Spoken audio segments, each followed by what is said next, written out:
Hello बच्चों, तो कैसे हैं आप सब लोग। यार मैं उम्मीद करता हूँ आप बहुत ही ज़्यादा बेहतरीन होंगे और जो आपकी पढ़ाई है वो सुपर से ऊपर लेवल की चल रही होगी। तो एक और शानदार जानदार लेक्चर में मैं आपका स्वागत करता हूँ। जैसा कि बच्चों आपको पता है, हम आपको पढ़ा रहे हैं लोकोमोशन एंड मूवमेंट, और आज है इसका बेटा लेक्चर 8, जो कि इसका फाइनल लेक्चर होगा। इसके बाद ये चैप्टर रैप अप हो जाएगा। फिर हम जो है बेटा नेक्स्ट चैप्टर आपका शुरू करेंगे, न्यूरल कंट्रोल एंड कोऑर्डिनेशन। ठीक। और जो है आज हम क्या पढ़ने वाले हैं, आज बच्चों हम पढ़ेंगे आपके जॉइंट्स के बारे में, जिसके बारे में आप जानोगे कि बेटा कि आपको जो है तीन मेन टाइप के जॉइंट्स पढ़ने हैं। ठीक। Fibrous, cartilaginous, synovial. फिर साइनोवियल में भी हम जो है क्या करेंगे, इसके भी टाइप्स पढ़ेंगे। ठीक। और देन एट लास्ट हम पढ़ेंगे आपके क्या, disorders of muscular and skeletal system. तो क्या आज के लेक्चर के लिए आप एकदम बेहतरीन तरीके से तैयार हैं। मैं उम्मीद करता हूं कि आप लोगों ने जो है स्केलेटल सिस्टम को बहुत बेहतरीन तरीके से पढ़ा होगा। एक एक बोन आपको क्लियर होगी, एक्सियल स्केलेटल सिस्टम की, अपेंडिकुलर स्केलेटल सिस्टम की। आपको गर्डल्स बहुत बेहतरीन तरीके से आते होंगे, चाहे वो पेल्विक गर्डल हो, पेक्टोरल गर्डल हो।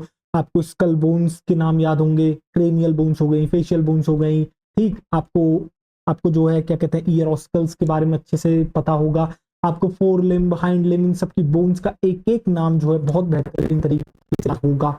देखो, इंटेंसिटी, एक बेहतरीन इंटेंसिटी के साथ आपको जो है बच्चों चीजें याद कराई गई थी क्लास के अंदर, और मैं उम्मीद करता हूँ आपने चीजों को याद करा होगा। तो आज ये इस चैप्टर का जो है आखिर क्या कहते हैं, इस चैप्टर का आखिरी लेक्चर है, और ये भी एकदम बेहतरीन खतरनाक लेवल का लेक्चर होगा। सारे कंसेप्ट आपके दिमाग में क्लियर करे जाएंगे, और जो हमारी स्केलेटल सिस्टम की एनसीईआरटी है वो भी आज आपको कराई जाएगी। ठीक है, पहले हम जॉइंट्स पढ़ लेते हैं, फिर इसके बाद डिसऑर्डर्स पढ़ा दूंगा, और देन उसके बाद हम आ जाएंगे एनसीईआरटी पर। ठीक है, 1.5 घंटे तक का ये लेक्चर होगा। आराम से कोशिश करते हैं जल्दी से इसको रैप अप करें। आओ। और बच्चों, नोट्स बनाना जरूरी है। लेक्चर देखते हुए नोट्स बना सकते हो, नहीं तो आप जो है इसकी पीडीएफ डाउनलोड करके भी बाद में नोट्स बना सकते हो। पीडीएफ कहाँ पर मिलेगी, टेलीग्राम चैनल पर मिलेगी। क्यूआर कोड दे रखा है, स्कैन कर लो, टेलीग्राम चैनल पर पहुंच जाओगे। ठीक है, नहीं तो फिर आप यूट्यूब चैनल के डिस्क्रिप्शन बॉक्स में जाओ, वहां पर आपको टेलीग्राम चैनल की लिंक मिल जाएगी। तो आओ देखो, अब जो है मैं निकालता हूं आपकी स्लाइड। आपकी स्लाइड कहाँ गई यार। अच्छा, ये रही। ठीक है, गॉट इट, समझ गया, आजा। तो देख, जॉइंट्स क्या होता है, तो मैं तो बताता हूँ। जॉइंट कुछ नहीं होता बेटा, जॉइंट जो है एक पॉइंट ऑफ कांटेक्ट होता है। या तो वो दो बोन्स के बीच में प्रेजेंट हो सकता है, या फिर बोन और कार्टिलेज के बीच में प्रेजेंट हो सकता है। तो जॉइंट एक्चुअल में क्या है, जॉइंट कुछ नहीं, joint is a point of contact between bones और बिटवीन बोन्स एंड कार्टिलेज। तो क्या आपको समझ में आ गया, या तो दो बोन्स के बीच का जो आपका पॉइंट है, पॉइंट ऑफ कांटेक्ट है, उसे आप जॉइंट कहते हो, या फिर बेटा बोन और कार्टिलेज के बीच का पॉइंट ऑफ कांटेक्ट, उसको आप कहते हो जॉइंट। तो जॉइंट के बारे में लिख लें। तो देखिए, जॉइंट के बारे में जो है, आइए लिखते हैं डेफिनेशन। बिल्कुल इजी टॉपिक है, मजा आएगा आपको पढ़ने में। तो आप यहाँ पे डालोगे बच्चों हेडिंग जॉइंट्स। क्या होता है जॉइंट, जॉइंट कुछ नहीं, जॉइंट एक्चुअल में है point of contact. Joint is a point of contact. और किस किस के बीच का पॉइंट ऑफ कॉन्टैक्ट है, point of contact between bones और बिटवीन बोन एंड आपके कार्टिलेज। तो आप यहाँ पे लिखोगे बच्चों बिटवीन बोन्स, बिटवीन बोन्स और between bones and cartilage, between bones and cartilage. अब देखो, अब हम बात करते हैं टाइप्स ऑफ आपके जॉइंट्स के बारे में। तो देखो, तीन तरह के जो है आपको जॉइंट्स देखने को मिलते हैं। एक होता है फाइब्रस जॉइंट, एक होता है आपका कार्टिलेजिनियस जॉइंट, एक होता है साइनोवियल जॉइंट। अब देखो, कोई भी दो चीज सपोज करो, ये दो बोन है, ठीक है। अब देखो उनके साथ पॉसिबिलिटी क्या क्या है। देखो, ये दो बोन है, इसके बीच का एक आपको कॉन्टेक्ट पॉइंट दिख रहा है, उसको जो है जॉइंट कह रहे हो। अब देखो, चांसेस हैं कि इनका जॉइंट इस तरीके से हो कि भैया ये जो है बिल्कुल मूव ना कर सके, दोनों की दोनों बोन बिल्कुल भी मूव ना कर सकें। ठीक है, एक आपकी पॉसिबिलिटी ये है। दूसरी पॉसिबिलिटी ये है कि ये जो दो बोन आपको दिख रही है, सपोज करो कोई भी शरीर की ऐसी दो बोन है, एक्स वाई जी मैंने मान ली, ठीक है। इनमें जो है आपको जो है लिमिटेड मूवमेंट देखने को मिलती है, यानी कि ऐसा नहीं कि मूवमेंट नहीं है, बट बहुत ही ज्यादा लिमिटेड मूवमेंट है। ठीक है, तो जब लिमिटेड मूवमेंट देखने को मिलती है, ठीक है, ये आपकी होगी सेकंड टाइप।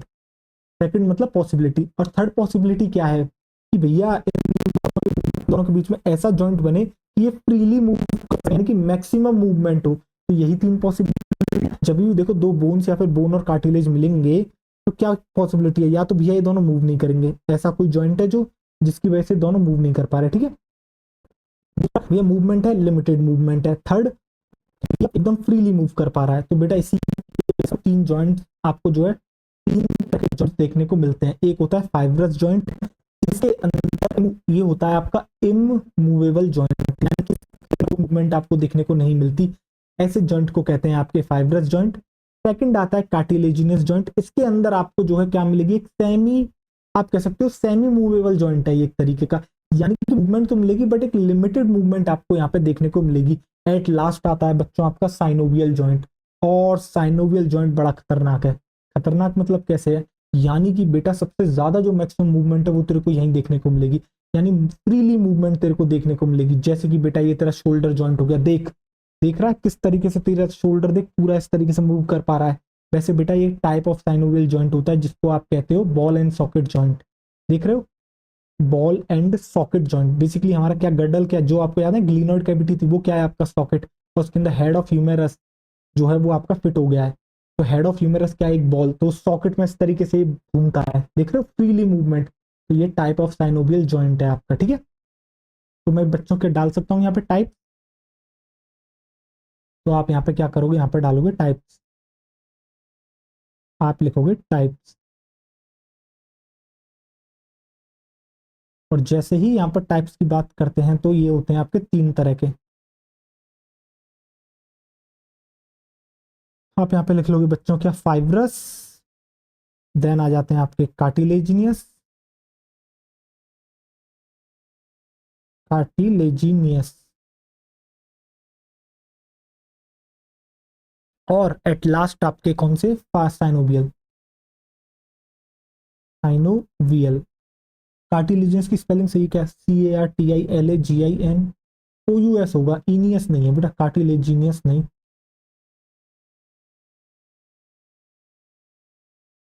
राइट, तो आपको समझ में आ गया। तो क्या मैं अब एक एक करके जो है शुरुआत कर सकता हूं, देखो आपको बेहतरीन, अच्छा एक मिनट में हटता हूं, अब आपको क्लियरली दिखेगा, ठीक है। देखो अच्छे से नोट कर लो, नोटेड कर लिया नोट। तो चलो आओ अब नंबर वन डालो, और डालोगे क्या, फाइब्रस जॉइंट। एक मिनट,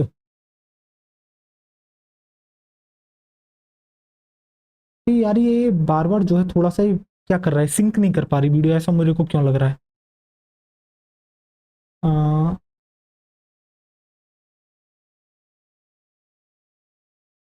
आओ देखो, तो आप जो है यहाँ पे नंबर वन डालोगे, और क्या लिखोगे, आप यहाँ पे लिखोगे फाइब्रस जॉइंट। आप यहाँ पे क्या लिखोगे, आप लिखोगे फाइब्रस जॉइंट।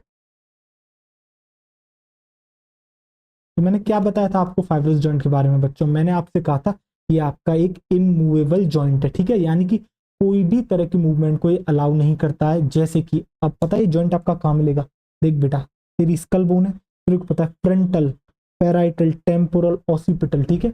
अब ये सारे जो तेरे को दिख रही है किससे जुड़ी हुई है, क्या इनके अंदर कोई मूवमेंट है, नहीं कोई मूवमेंट नहीं है, ठीक है। ये जो है बच्चों आपके जुड़ी हुई है किससे, डेंस फाइब्रस कनेक्टिव टिश्यू से, ठीक है, in the form of sutures. बिल्कुल ऐसा लगता है मानो किसी ने सिलाई कर रखी है उनके बीच में। तो बेटा इस तरह का जॉइंट कहलाता है आपका फाइब्रस जॉइंट। मैं अभी इमेज भी आपको दिखाऊंगा, पहले हम ये देखते हैं। तो आप क्या लिखोगे फाइब्रस जॉइंट में, ये है आपका इमूवेबल जॉइंट, ये है आपका इमूवेबल जॉइंट, यानी कि कोई भी प्रकार की मूवमेंट ये शो नहीं करता है। तो आप लिखोगे इमूवेबल जॉइंट, और ब्रैकेट में आप क्या लिखोगे, do not allow any movement, do not allow any movement. ये किसी भी तरह की कोई भी मूवमेंट को क्या करता है, अलाउ नहीं करता है। तो क्या आपको ये समझ में आ गया। एग्जाम्पल क्या है इसका, इसका एग्जाम्पल आप लिखोगे, इसका एग्जाम्पल आता है स्कल बोन्स, आप लिखोगे skull bones, skull bones are joined, skull bone are joined by dense fibrous connective tissue, dense fibrous connective tissue in the form of sutures. Dense fibrous connective tissue in the form of sutures. In the form of sutures. तो अब एक बार दिखाए जाए आपको sutures. आओ देखो sutures दिखाता हूँ। बिल्कुल ऐसा लगता है मानो किसी ने जो है सिर की हड्डियों के बीच में आपकी सिलाई कर दी हो। ठीक है, देखो अभी मैं आपको लेके चलता हूँ इमेज के पास। ये देखो बेटा ऊपर का दिख रहा है आपको। देखो ये नाम आपको याद नहीं करने हैं, जैसे यहाँ पे लिख रहा है ना कोरोनल सूचर, ये सब आपको नाम याद नहीं करने। अब आपको ये दिख रहा है बच्चों, ये देख, ये ऐसा लग रहा है ना मान किसी ने तेरी सिलाई कर रखी हो। देख देख, क्या तेरे को समझ में आ गया? हाँ या ना मेरे को इतना बता। ये जो तेरे को इस तरीके से दिख रहे हैं बेटा, ये हैं तेरे सूचर्स। क्या है ये बच्चा? ये हैं तेरे सूचर्स। क्या तेरे को समझ में आ गया बेहतरीन तरीके से? ये हैं तेरे सूचर्स। आजा देख, तो तेरे को जो है क्या समझ में आ गया? फाइब्रस जॉइंट तेरे को बेहतरीन तरीके से जो है क्या है बच्चों समझ में आ गया होगा, राइट। अब जरा देखें आप, अब इसके बाद आप क्या डालोगे? आप डालोगे नंबर 2। नंबर 2 आता है कार्टिलेजिनियस जॉइंट। नंबर 2 आता है एक मिनट, कार्टिलेजिनस जॉइंट। जरा देखें, मैंने इसके बारे में आपको क्या बताया था? मैंने आपको बताया था कि इसके अंदर मूवमेंट कैसी होती है। आपको सेमी मूवेबल आपको देखने को मिलता है, यानी कि मूवमेंट तो देखने को मिल जाएगी बट काफी लिमिटेड मूवमेंट आपको देखने को मिलेगी। अब मैं आपको बताता हूँ, देखो इसमें एक शब्द आपको दिख रहा होगा कार्टिलेजिनियस, यानी कार्टिलेज शब्द कहीं ना कहीं आ रहा है। तो बेटा ये कैसा जॉइंट होता है? ये एक ऐसा जॉइंट है जब बोन्स जो है बेटा एक दूसरे कनेक्टेड होती है। किसकी मदद से? आपके कार्टिलेज की मदद से। याद दिलाऊं? याद कर, इंटरवर्टिब्रल डिस्क। याद आ रहा है क्या तेरा? बेटा कार्टिलेज प्रेजेंट, यानी दो वर्टिब्रे जो है बेटा जुड़ रही थी। तो बेटा क्या ये भी जॉइंट बना रही है दो वर्टिब्रे? दोनों बोन्स हैं यार अपने आप में। तो इन दोनों के बीच में कौन प्रेजेंट थी? Intervertebral disc. क्या थी? कार्टिलेज। क्या थी बच्चों? आपकी कार्टिलेज की बनी हुई थी। ठीक है, तो क्या आपको याद आ गया? तो इंटरवर्टिब्रल डिस्क क्या है? आपकी कार्टिलेजिनियस जॉइंट है। ठीक है, इसके अलावा याद कर प्यूबिक सिम्फाइसिस लास्ट में ही पढ़ाया था। जो तेरा पेल्विक गर्डर मिलता है, दो हिप बोन या फिर तू कह सकता है दो कॉक्सल बोन के मिलने से बनता है। जिस पॉइंट पर जुड़ रही थी, क्या प्यूबिक सिम्फाइसिस कहा था इसको? वो भी क्या कार्टिलेज का था? बिल्कुल बेटा, फाइब्रस कार्टिलेज। याद होगा तेरे को। ठीक है, और इसके अलावा क्या कहते हैं तेरा आ जाता है बेटा रिप्स और स्टर्नम। तेरे को याद है स्टर्नम से तेरी रिप्स जुड़ रही थी, डायरेक्ट नहीं जुड़ रही थी, वहां भी कार्टिलेज प्रेजेंट था। तो ये सारे हैं तेरे बच्चों कार्टिलेजिनस पॉइंट। तो क्या लिखोगे आप यहाँ पे लिखोगे बच्चों, ये होता है semi movable joint. Semi movable joint. और आप ब्रैकेट में लिख दोगे लिमिटेड मूवमेंट। ये क्या अलाउ करता है? Limited movement. Limited movement.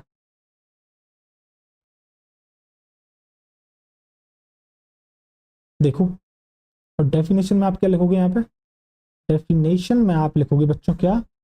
ये क्या है? ऐसा एक जॉइंट है। जॉइंट आप लिखोगे क्या बच्चों? आप लिखोगे joint where bones, joint where bones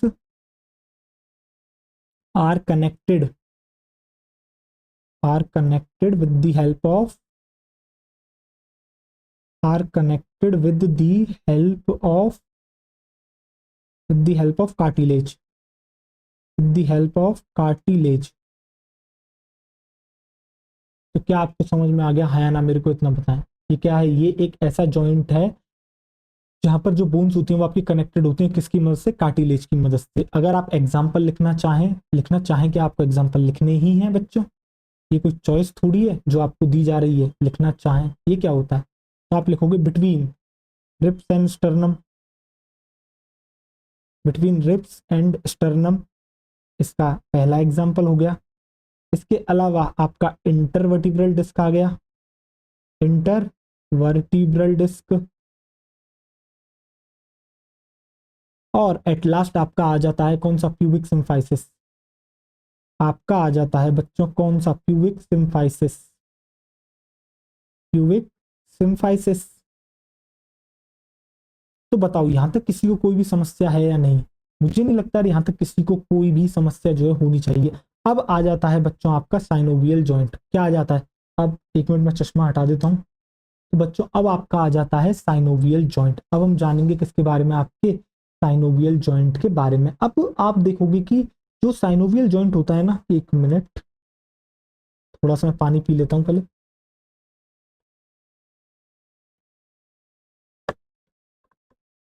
अब देखो, जो आपका साइनोवियल जॉइंट होता है ना, अब हुआ क्या, ये एक फ्रीली मूवेबल जॉइंट होता है, यानी कि मैक्सिमम मूवमेंट आपको यहाँ पे देखने को मिलती है। होता क्या है, यहाँ पर जो दो बोन्स आती है ना, उनके पीछे पता है आपको क्या देखने को मिलता है, एक कैविटी देखने को मिलती है जो फ्लूइड फिल्ड कैविटी होती है, और उस फ्लूइड को कहते हैं साइनोवियल फ्लूइड। यानी कि जो दो बोन्स के आर्टिकुलेटिंग सरफेस होते हैं, इनके बीच में क्या देखने को मिलता है आपको, एक कैविटी देखने को मिलती है, और वहां प्रेजेंट होता है बेटा एक फ्लूइड जिसको कहते हैं साइनोवियल फ्लूइड। और इसी यही जो फ्लूइड है ना बेटा, इसी की मदद से आप देखते हो कि कितनी मतलब जो एक फ्रीली मूवमेंट आपको देखने को मिलती है। मैं एक बार डायग्राम बनाऊंगा ना, उससे आपको ज्यादा बेहतरीन अंदाजा मिलेगा और समझ में आएंगी चीजें, ठीक है। पहले तो आप थर्ड, आप जो है नंबर थर्ड करके डालिए, साइनोवियल जॉइंट। आप लिखोगे बच्चों synovial joint,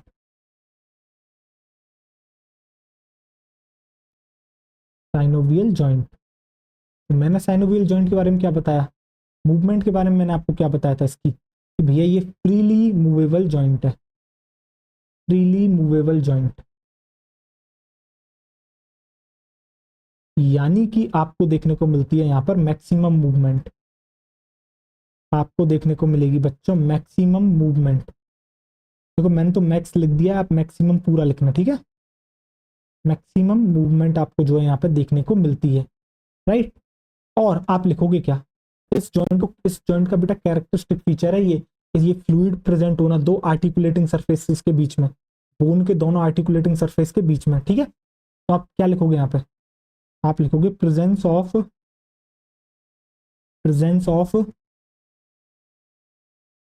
fluid filled synovial cavity, fluid filled synovial cavity between articulating surface of two bones, between articulating surface of two bones, surface of two bones। अभी आपको इतना बेहतरीन तरीके से क्लिक नहीं कर रहा होगा, अब आपको क्लिक करेगा जब मैं डायग्राम बनाऊंगा। तो देखो दो बोन्स बना लेता हूं मैं सबसे पहले तो देख इस तरीके से, सपोज कर ये तेरी एक बोन हो गई, ठीक है। सेम वे में इस तरीके से ये तेरी दूसरी बोन हो गई। अच्छा ये थोड़ी सी गलत बन गई है, इसे सही कर लेते हैं, आजा देख, ये देख, अब तेरे को जो है यहाँ पे दो बोन दिख रही होंगी। अब जरा तू ध्यान से देखिए होता क्या है बेटा, ये जो तेरे, ये दोनों बोन्स का ये जो तेरे को सरफेस दिख रहा है, यहाँ पर एक्चुअली में तेरे को देखने को मिलती है कार्टिलेज। देख यहाँ पर एक तरीके से समझ ले, इस तरीके से प्रेजेंट है तेरी क्या कार्टिलेज, देख ये देख, ये थोड़ा सा सही से नहीं बना है, अच्छे से बना देते हैं। देख रहा है इसके सरफेस पे इस तरीके से प्रेजेंट है तेरी क्या कार्टिलेज, और सेम वे में यहाँ भी प्रेजेंट है तेरी कार्टिलेज, और ये आर्टिकुलेटिंग सरफेस पर प्रेजेंट है, इसलिए हम इसको कहते हैं आपकी क्या, इसको हम कहते हैं आपकी आर्टिकुलर कार्टिलेज, ठीक है। अब होता क्या है, अब जरा ध्यान से देखियो, जब ये दोनों बनते हैं तो यहाँ पे क्या होता है, कैविटी फॉर्म हो जाती है, और उस कैविटी की होती है आपकी क्या, उस कैविटी की आपको देखने को मिलती है क्या, मेम्ब्रेन। तो देख अब मैं बना देता हूँ तेरे लिए कैविटी की मेम्ब्रेन, ये देख इस तरीके से तेरे को देखने को मिलती है कैविटी की मेम्ब्रेन। और ये जो मेम्ब्रेन तेरे को देखने को मिलती है, इस मेम्ब्रेन को कहते हैं बच्चा तेरी साइनोवियल मेम्ब्रेन। तो मैं थोड़ा लिखना भी शुरू करूं, चला जा इसके बारे में बताते भी चलते हैं साथ साथ। तेरा ले लेते हैं ऑरेंजिश कलर। तो ये तेरे को क्या दिख रही है, ये क्या है, ये है बेटा तेरा बोन, ये बोन वन है, ये तेरी क्या है बोन टू, ये इन दोनों का आर्टिकुलेटिंग सरफेस, और इस आर्टिकुलेटिंग सरफेस पर ये आपकी प्रेजेंट है क्या, ये कहलाती है आर्टिकुलर, ये आपकी कहलाती है आर्टिकुलर कार्टिलेज, जो कि आपकी हाइलिन कार्टिलेज है, ठीक है, आर्टिकुलर कार्टिलेज, ठीक। और ये आपको क्या दिख रही है, जो रेड कलर से आपको दिख रहा है, ये है एक्चुअल में आपकी साइनोवियल मेम्ब्रेन। बट अब देखो होता क्या है बच्चों, इसी साइनोवियल मेम्ब्रेन के बाहर आपकी पता है क्या प्रेजेंट होती है, आपकी प्रेजेंट होता है आर्टिकुलर कैप्सूल। क्या प्रेजेंट होता है, इसी के बाहर प्रेजेंट होता है आपका आर्टिकुलर कैप्सूल। तो आर्टिकुलर कैप्सूल भी हम बना लेते हैं। आओ, तो इसके लिए कलर ले लिया जाए आपका पर्पल कलर। आओ देखो, तो देखो इस तरीके से जो है आपका क्या प्रेजेंट होता है यहाँ पर। ये देख, ये देख, जो कि इस जॉइंट को दूसरे जॉइंट से अलग करने में बेटा मदद कर रहा है।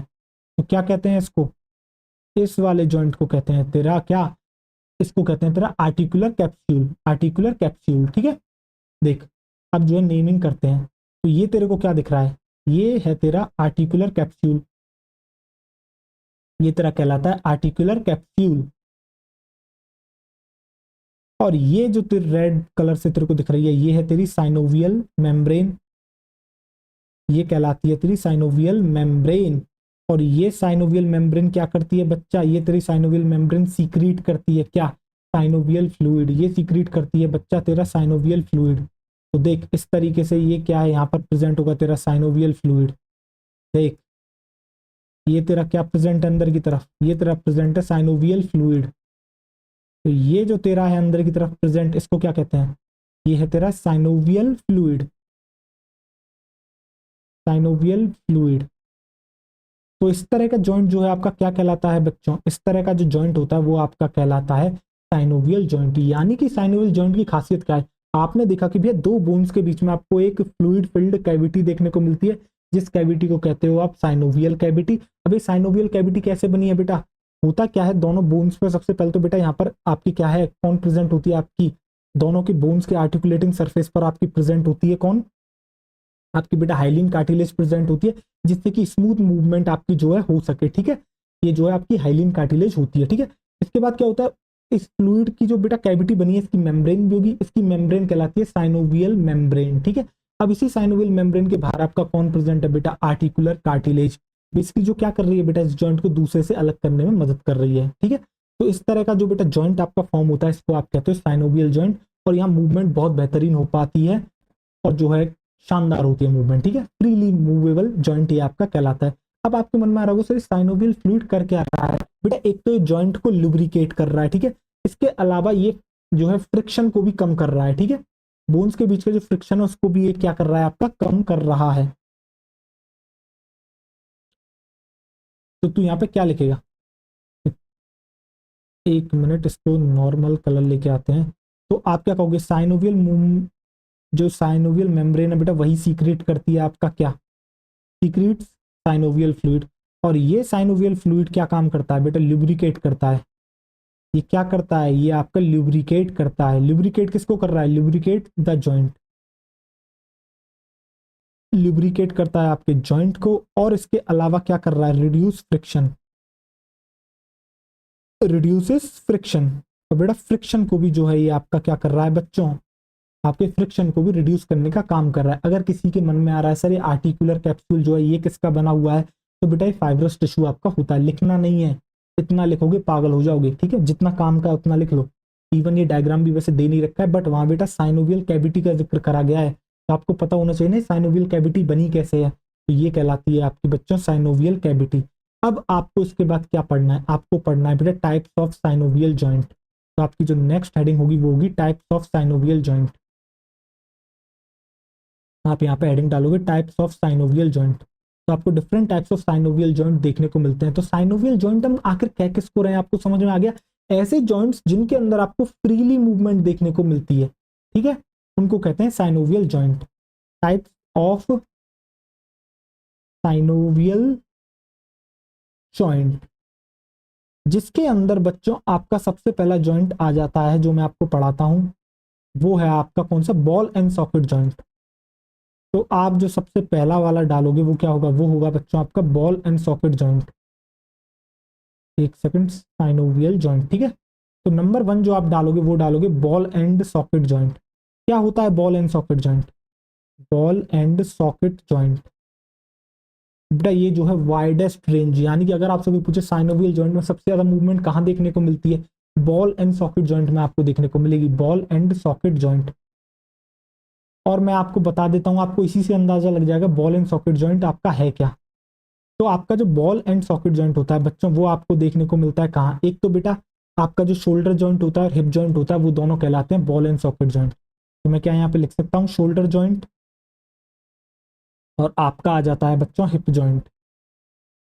शोल्डर जॉइंट और आपका आ जाता है हिप जॉइंट, ये दोनों ही इसमें आ जाते हैं। अब देख जरा ध्यान से, शोल्डर जॉइंट तो मैंने तेरे को कल ही पढ़ा दिया था किस तरीके से तेरा बना हुआ है शोल्डर जॉइंट। देख ये तेरा शोल्डर जॉइंट है बेटा, ग्लिनॉइड कैविटी और किसके बीच में, याद कर, ग्लिनॉइड कैविटी में कौन जाके अटका है, हेड ऑफ ह्यूमेरस। और देख क्या तेरे को दिख रही है मूवमेंट, देख मेरा किस तरीके से चल रहा है। तू खड़ा हो अपने घर पे करके दिखा, देख इस तरीके से कर, दिख रहा है तेरे को, देख इस तरीके से, ये देख रहा है कितनी फ्रीली मूवमेंट तू हो पा रही है। तू 360 डिग्री को इस तरीके से पूरा का पूरा जो है बच्चों क्या कर पा रहा है, तू घुमा पा रहा है। इसी को कहते हैं तेरा ball and socket joint. Same way में तू बेटा हिप जॉइंट को देख ले, हिप जॉइंट कैसे बनाए, जो तेरी थाई बोन है यानी कि फीमर, किसमें किस कैविटी में जाके जुड़ी थी बेटा, तेरी तेरी एसिटाबुलम में। याद आ गया एसिटाबुलम कैसे बनी थी बेटा, तेरी जो एक कॉक्टल बोन है, तो उन जिस पॉइंट पर आके वो जिस जंक्शन पर जिस पॉइंट पर आके उन तीनों बोन्स का फ्यूजन होता है, कौन सी बोन, इलियम स्टम प्यूबिस, वहां पर क्या हुई थी, एक कैविटी बन गई थी, कप शेप्ड कैविटी फॉर्म हुई थी, और उसको आप कहते हो एसिटाबुलम, जिसमें जाके आपका फीमर का हेड जो है जुड़ रहा है और फिर जो है आपकी मूवमेंट हो रही है। ठीक है, तो यही कहलाता है आपका बॉल एंड सॉकेट जॉइंट। तो अब आप यहाँ पे क्या लिखोगे,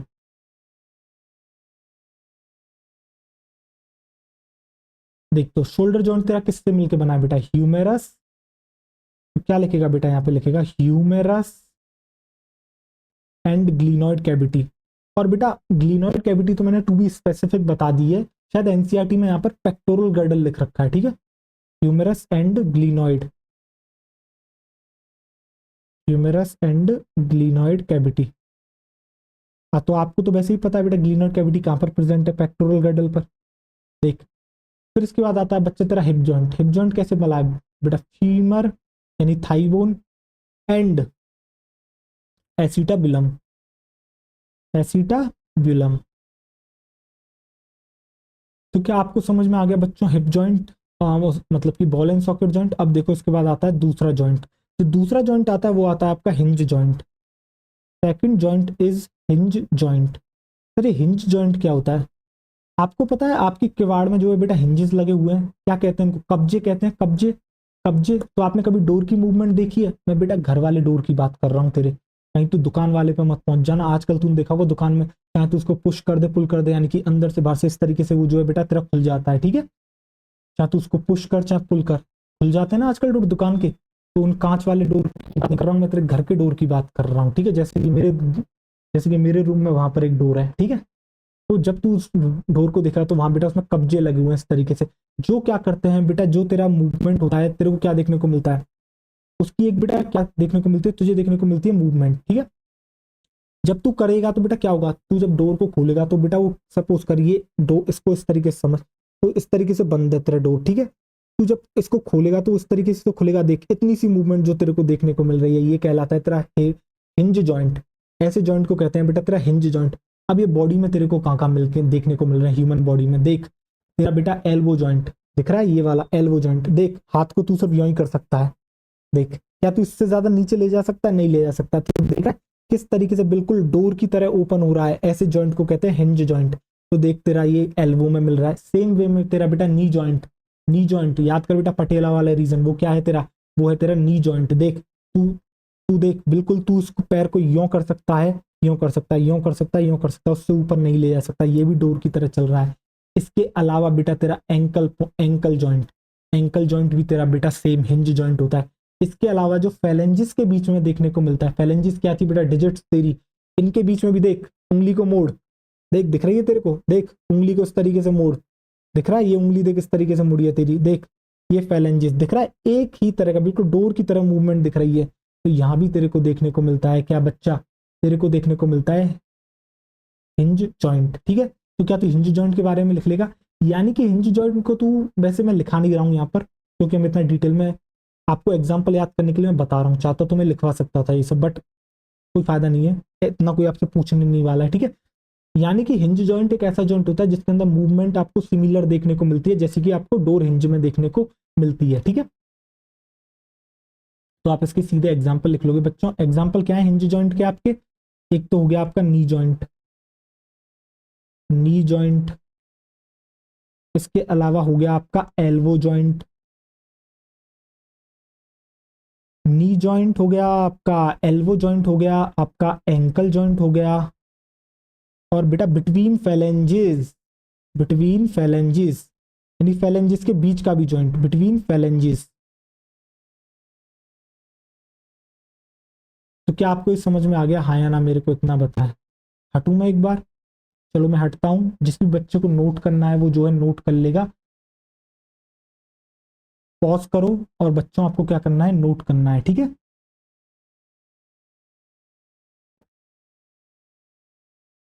हो गया। अब देखो मैं बात करता हूं बेटा आपसे थर्ड जॉइंट के बारे में, जो कि आपका कहलाता है पिवट जॉइंट। थर्ड जॉइंट आपका कहलाता है बच्चों पिवट जॉइंट। थर्ड जॉइंट आपका कहलाता है पिवट जॉइंट। देख क्या होता है पिवट जॉइंट, देख मैं तो ये बताता हूँ। पिवट जॉइंट एक्चुअल में कैसा जॉइंट है, जरा तू ध्यान से देखियो। पिवट जॉइंट में क्या होता है बेटा, ये अलाउ करता है तेरी रोटेशनल मूवमेंट, बट सिर्फ एक सिंगल एक्सिस पे। बट एक सिर्फ सिंगल एक्सिस पे। सर कुछ समझ में नहीं आ रहा है। देख मैंने तुझसे क्या कहा, वापस से सुन। पिवट जॉइंट एक ऐसा जॉइंट होता है जो तेरा अलाउ करता है रोटेशनल मूवमेंट, बट सिर्फ एक सिंगल एक्सिस पे, जैसे कि तेरा एटलस और एक्सिस के बीच में। एटलस क्या थी सर, सर्वाइकल की फर्स्ट वर्टिब्रे को एटलस कह रहे थे, ठीक है। और एक्सिस क्या थी, दूसरी। अब देख एटलस और एक्सिस के बीच की मदद से तेरी कौन सी मूवमेंट आई थी, नो मूवमेंट आई थी। नो मूवमेंट आई थी। देख रोटेशनल मूवमेंट हो रही है, क्या एक ही एक्सिस में हो रही है? हाँ सर एक ही एक्सिस में हो रही है, एक ही एक्सिस में हो रही है। तो बेटा ये है तेरा पिवट जॉइंट। दूसरा तेरे को पिवट जॉइंट कहाँ देखने को मिलता है, रेडियस और अल्ना के बीच में। क्या बेटा रेडियस ये रही, अल्ना यहाँ है, ठीक है। अब देख तू हाथ को यहाँ से लॉक कर ले, मैं हटता हूँ यहाँ से, तू हाथ को यहाँ से लॉक कर ले। और देख मैंने देख कहाँ से लॉक करा है, तेरे नी जॉइंट से इसको लॉक करा है। और देख मैं हाथ को इस तरीके से मोड़ रहा हूँ, देख रहा है ये मूवमेंट देख रहा है, ये देख रेडियस और अल्ना के बीच की मूवमेंट। ये है बेटा तेरा पिवट जॉइंट। ये क्यों पॉसिबल हो पाई, क्यों? क्योंकि रेडियस और अल्ना के बीच में आपको क्या है बेटा, पिवट जॉइंट फॉर्म हो रहा है। तो देख ये जो तेरे को मूवमेंट दिख रही है, इसमें एल्बो का कोई रोल नहीं है, ये रेडियस और अल्ना के बीच की है। देख रहा है किस तरीके से मुड़ी है। देख ये भी तो एक सिंगल एक्सिस में हो रही है तेरी मूवमेंट, ये भी तेरी सिंगल एक्सिस में हो रही है बेटा। तो तेरे को समझ में आ गया पिवट जॉइंट। लिखेंगे नहीं इसके बारे में ये सब कुछ कि भैया ये अलाउ करता है rotation movement around single axis, नहीं लिखना। आपको याद हो जाए इसलिए मैं आपको बता रहा हूँ। ये एग्जाम्पल वो तो आपको लिखने हैं, क्योंकि वही तो इस टॉपिक की जान है बेटा। तो आप क्या लिखोगे, बिटवीन एटलस एंड एक्सेस। तो बेटा एटलस एंड एक्सेस के बीच का ये भी कहलाता है पिवट जॉइंट। और इसके अलावा between radius and ulna, between radius and ulna. जो फोर्थ आपका जॉइंट आता है बच्चों, तो वो कौन सा आता है, वो आ जाता है आपका, वो आपका आ जाता है ग्लाइडिंग जॉइंट। ग्लाइडिंग जॉइंट जिसको आप बच्चों स्लाइडिंग जॉइंट भी कहते हो, ठीक है। अब ये आपको कहाँ देखने को मिलता है, जरा देखिए। ग्लाइडिंग और आपका स्लाइडिंग जॉइंट। होता क्या है बच्चों, कुछ बोन्स आपकी ऐसी होती हैं जहां जो जॉइंट बनता है ना, क्या होता है, सपोज कर दो बोन्स के मिलने से जॉइंट बन रहा है, ठीक है। ऐसा हो सकता है कि बेटा ये जो इनका सरफेस है ना, वो दोनों का दोनों फ्लैट हो, दोनों का दोनों क्या हो बेटा, फ्लैट हो, ठीक है। तो जब भी दो बोन, ऐसी बोन जिनका सरफेस फ्लैट या फिर नियरली फ्लैट होता है, ठीक है, तो उनके बीच में बेटा आपको मूवमेंट देखने को मिलती है, ग्लाइडिंग मूवमेंट आपको देखने को मिलती है। कैसी मूवमेंट देखने को मिलती है आपको, ग्लाइडिंग मूवमेंट देखने को मिलती है। कोई रोटेशन मूवमेंट नहीं है, ग्लाइडिंग मूवमेंट देखने को मिलती है। ऐसे ही जॉइंट को कहते हैं आपके ग्लाइडिंग या फिर स्लाइडिंग जॉइंट। तो आपको समझ में आया ग्लाइडिंग या स्लाइडिंग जॉइंट क्या है, यानी कि दो ऐसी बोन्स जिनका जो सरफेस है वो या तो फ्लैट है या फिर लगभग फ्लैट है, यानी बिल्कुल फ्लैट है। तो बेटा होता क्या है, ऐसे में भी आपको मूवमेंट तो देखने को मिलेगी ऐसे जॉइंट में। तो जो मूवमेंट होती है वो काफी स्लाइडिंग मूवमेंट होती है। कैसी देखने को मिलती है आपको, ग्लाइडिंग मूवमेंट देखने को मिलती है, बट कोई भी रोटेशन आपको देखने को नहीं मिलता। ऐसे ही जॉइंट को कहते हैं ग्लाइडिंग या फिर आपका बच्चों स्लाइडिंग जॉइंट। कहाँ देखने को मिलता है बेटा, टार्सल्स के बीच में देखने को मिलता है आपको। इसके अलावा ये जो है कार्पल्स के बीच में देखने को मिलता है, ठीक है। तो मैं लिख दूं, तो आप यहाँ पे क्या लिखोगे, आप यहाँ पे लिखोगे बच्चों, इसका जो एग्जाम्पल होगा वो होगा बिटवीन टार्सल्स, बिटवीन टार्सल्स। और बेटा आपका क्या हो गया, बिटवीन कार्पल्स, यानी कि कार्पल्स के बीच का जॉइंट, वो होता है आपका ग्लाइडिंग या फिर स्लाइडिंग जॉइंट, राइट। इसके बाद आपका जो नेक्स्ट जॉइंट आता है वो आता है आपका बच्चा सैडल जॉइंट। 5th नंबर पे आप डालोगे सैडल जॉइंट। अब ये जॉइंट जो है थोड़ा सा आपको याद रखना होगा, सैडल जॉइंट। काफी बच्चे जो है इसके अंदर गलती कर देते हैं बच्चा। देख मैं तेरे को बताता हूँ सैडल क्या होता है। कभी तू घोड़े पे बैठा है, तो बेटा घोड़े पे बैठने के लिए कुछ इस तरीके से वहां एक वो लकड़ी का नहीं, लेदर का लगाया जाता है। हाँ लेदर का होता है बच्चा, उसके ऊपर लोग जो है बैठते हैं, उसको सैडल कहते हैं। दिखाऊं तेरे को कैसी होती है उसकी शेप? देख क्या कुछ इस तरीके से होती है उसकी शेप। ये देख, देख घोड़ा या फिर घोड़ी जिस पर भी कोई बैठता है तो बेटा इस तरीके से होता है। और जो है वो, यार ऐसा होता है क्या? नहीं, कुछ अलग होती है शेप। एक मिनट, जो भी है मैं इमेज लेके आया हूँ सैडल जॉइंट की, आ जाओ देखो। देख बेटा ये दिख रहा है, हाँ देख ऐसा होता है। जो इंसान घोड़ी पे बैठता है कुछ ऐसा होता है, इसको ही कहते हैं बेटा सैडल। जो घोड़ा या फिर घोड़ी पे जो है क्या होता है, डाला जाता है, जिसकी मदद से क्या होता है, बच्चा बैठता है। सेम वे में होता क्या है, ऐसी ही बेटा आपकी बोन का स्ट्रक्चर आपको देखने को मिलता है और ऐसा ही जॉइंट होता है, ठीक है। तो इसको जॉइंट को कहते हैं सैडल जॉइंट। आपको ये देखने को मिल रहा है, ये क्या है? ये जो आपको देखने को मिल रही है बच्चा, ये जो आपको बोन देखने को मिल रही है, ये एक्चुअल में क्या है? ये है बच्चा तेरी, ये है तेरी कार्पल, और ये है बच्चा तेरी मेटाकार्पल। कार्पल मेटाकार्पल कहाँ देखने को मिलती है? थंब में। तो ये देखने को मिल रहा है तेरे को, ये देख, ये जो इस तरीके का तेरे को ये देखने को मिल रहा है, देख रहा है ये? देख ये देख, और ये इस तरीके से इसमें क्या हो रहा है, ये फिटेड हो रहा है। देख ये जो इस तरह का जॉइंट है वो सैडल जॉइंट है, वहां से ये शब्द आया है। जिस तरीके से घोड़े पे बैठने के लिए बेटा इस तरीके से वो डाला जाता है जिसको सैडल कहते हैं, कुछ ऐसी उसकी शेप होती है जिसको सैडल कहा जाता है, वहां से ये जो है नाम लिया गया है सैडल जॉइंट। सेम वे में ऐसा आपको देखने को मिलता है between carpal and metacarpal of the thumb, between carpal and metacarpal of thumb. तो बेटा कार्पल और मेटाकार्पल ऑफ थंब के बीच में आपको ये देखने को मिलता है, राइट। तो मैं लिख दूं सैडल जॉइंट के बारे में, तो आप क्या लिख लोगे सैडल जॉइंट के बारे में? सैडल जॉइंट देखने को मिलता है बच्चा आपको कहाँ? Between carpal, between carpal and, between carpal and metacarpal of thumb, between carpal and metacarpal of the thumb. इसके बाद जो एट लास्ट आपका आ जाता है वो आ जाता है बच्चा कॉन्डेलॉइड, या फिर आपका आ जाता है इलिप्सॉइड, ठीक है। कॉन्डेलॉइड या फिर इलिप्सॉइड जॉइंट, कॉन्डेलॉइड स्लैश कहीं पर आपको इलिप्सॉइड भी दिखाई दे सकता है, ठीक है, इलिप्सॉइड जॉइंट।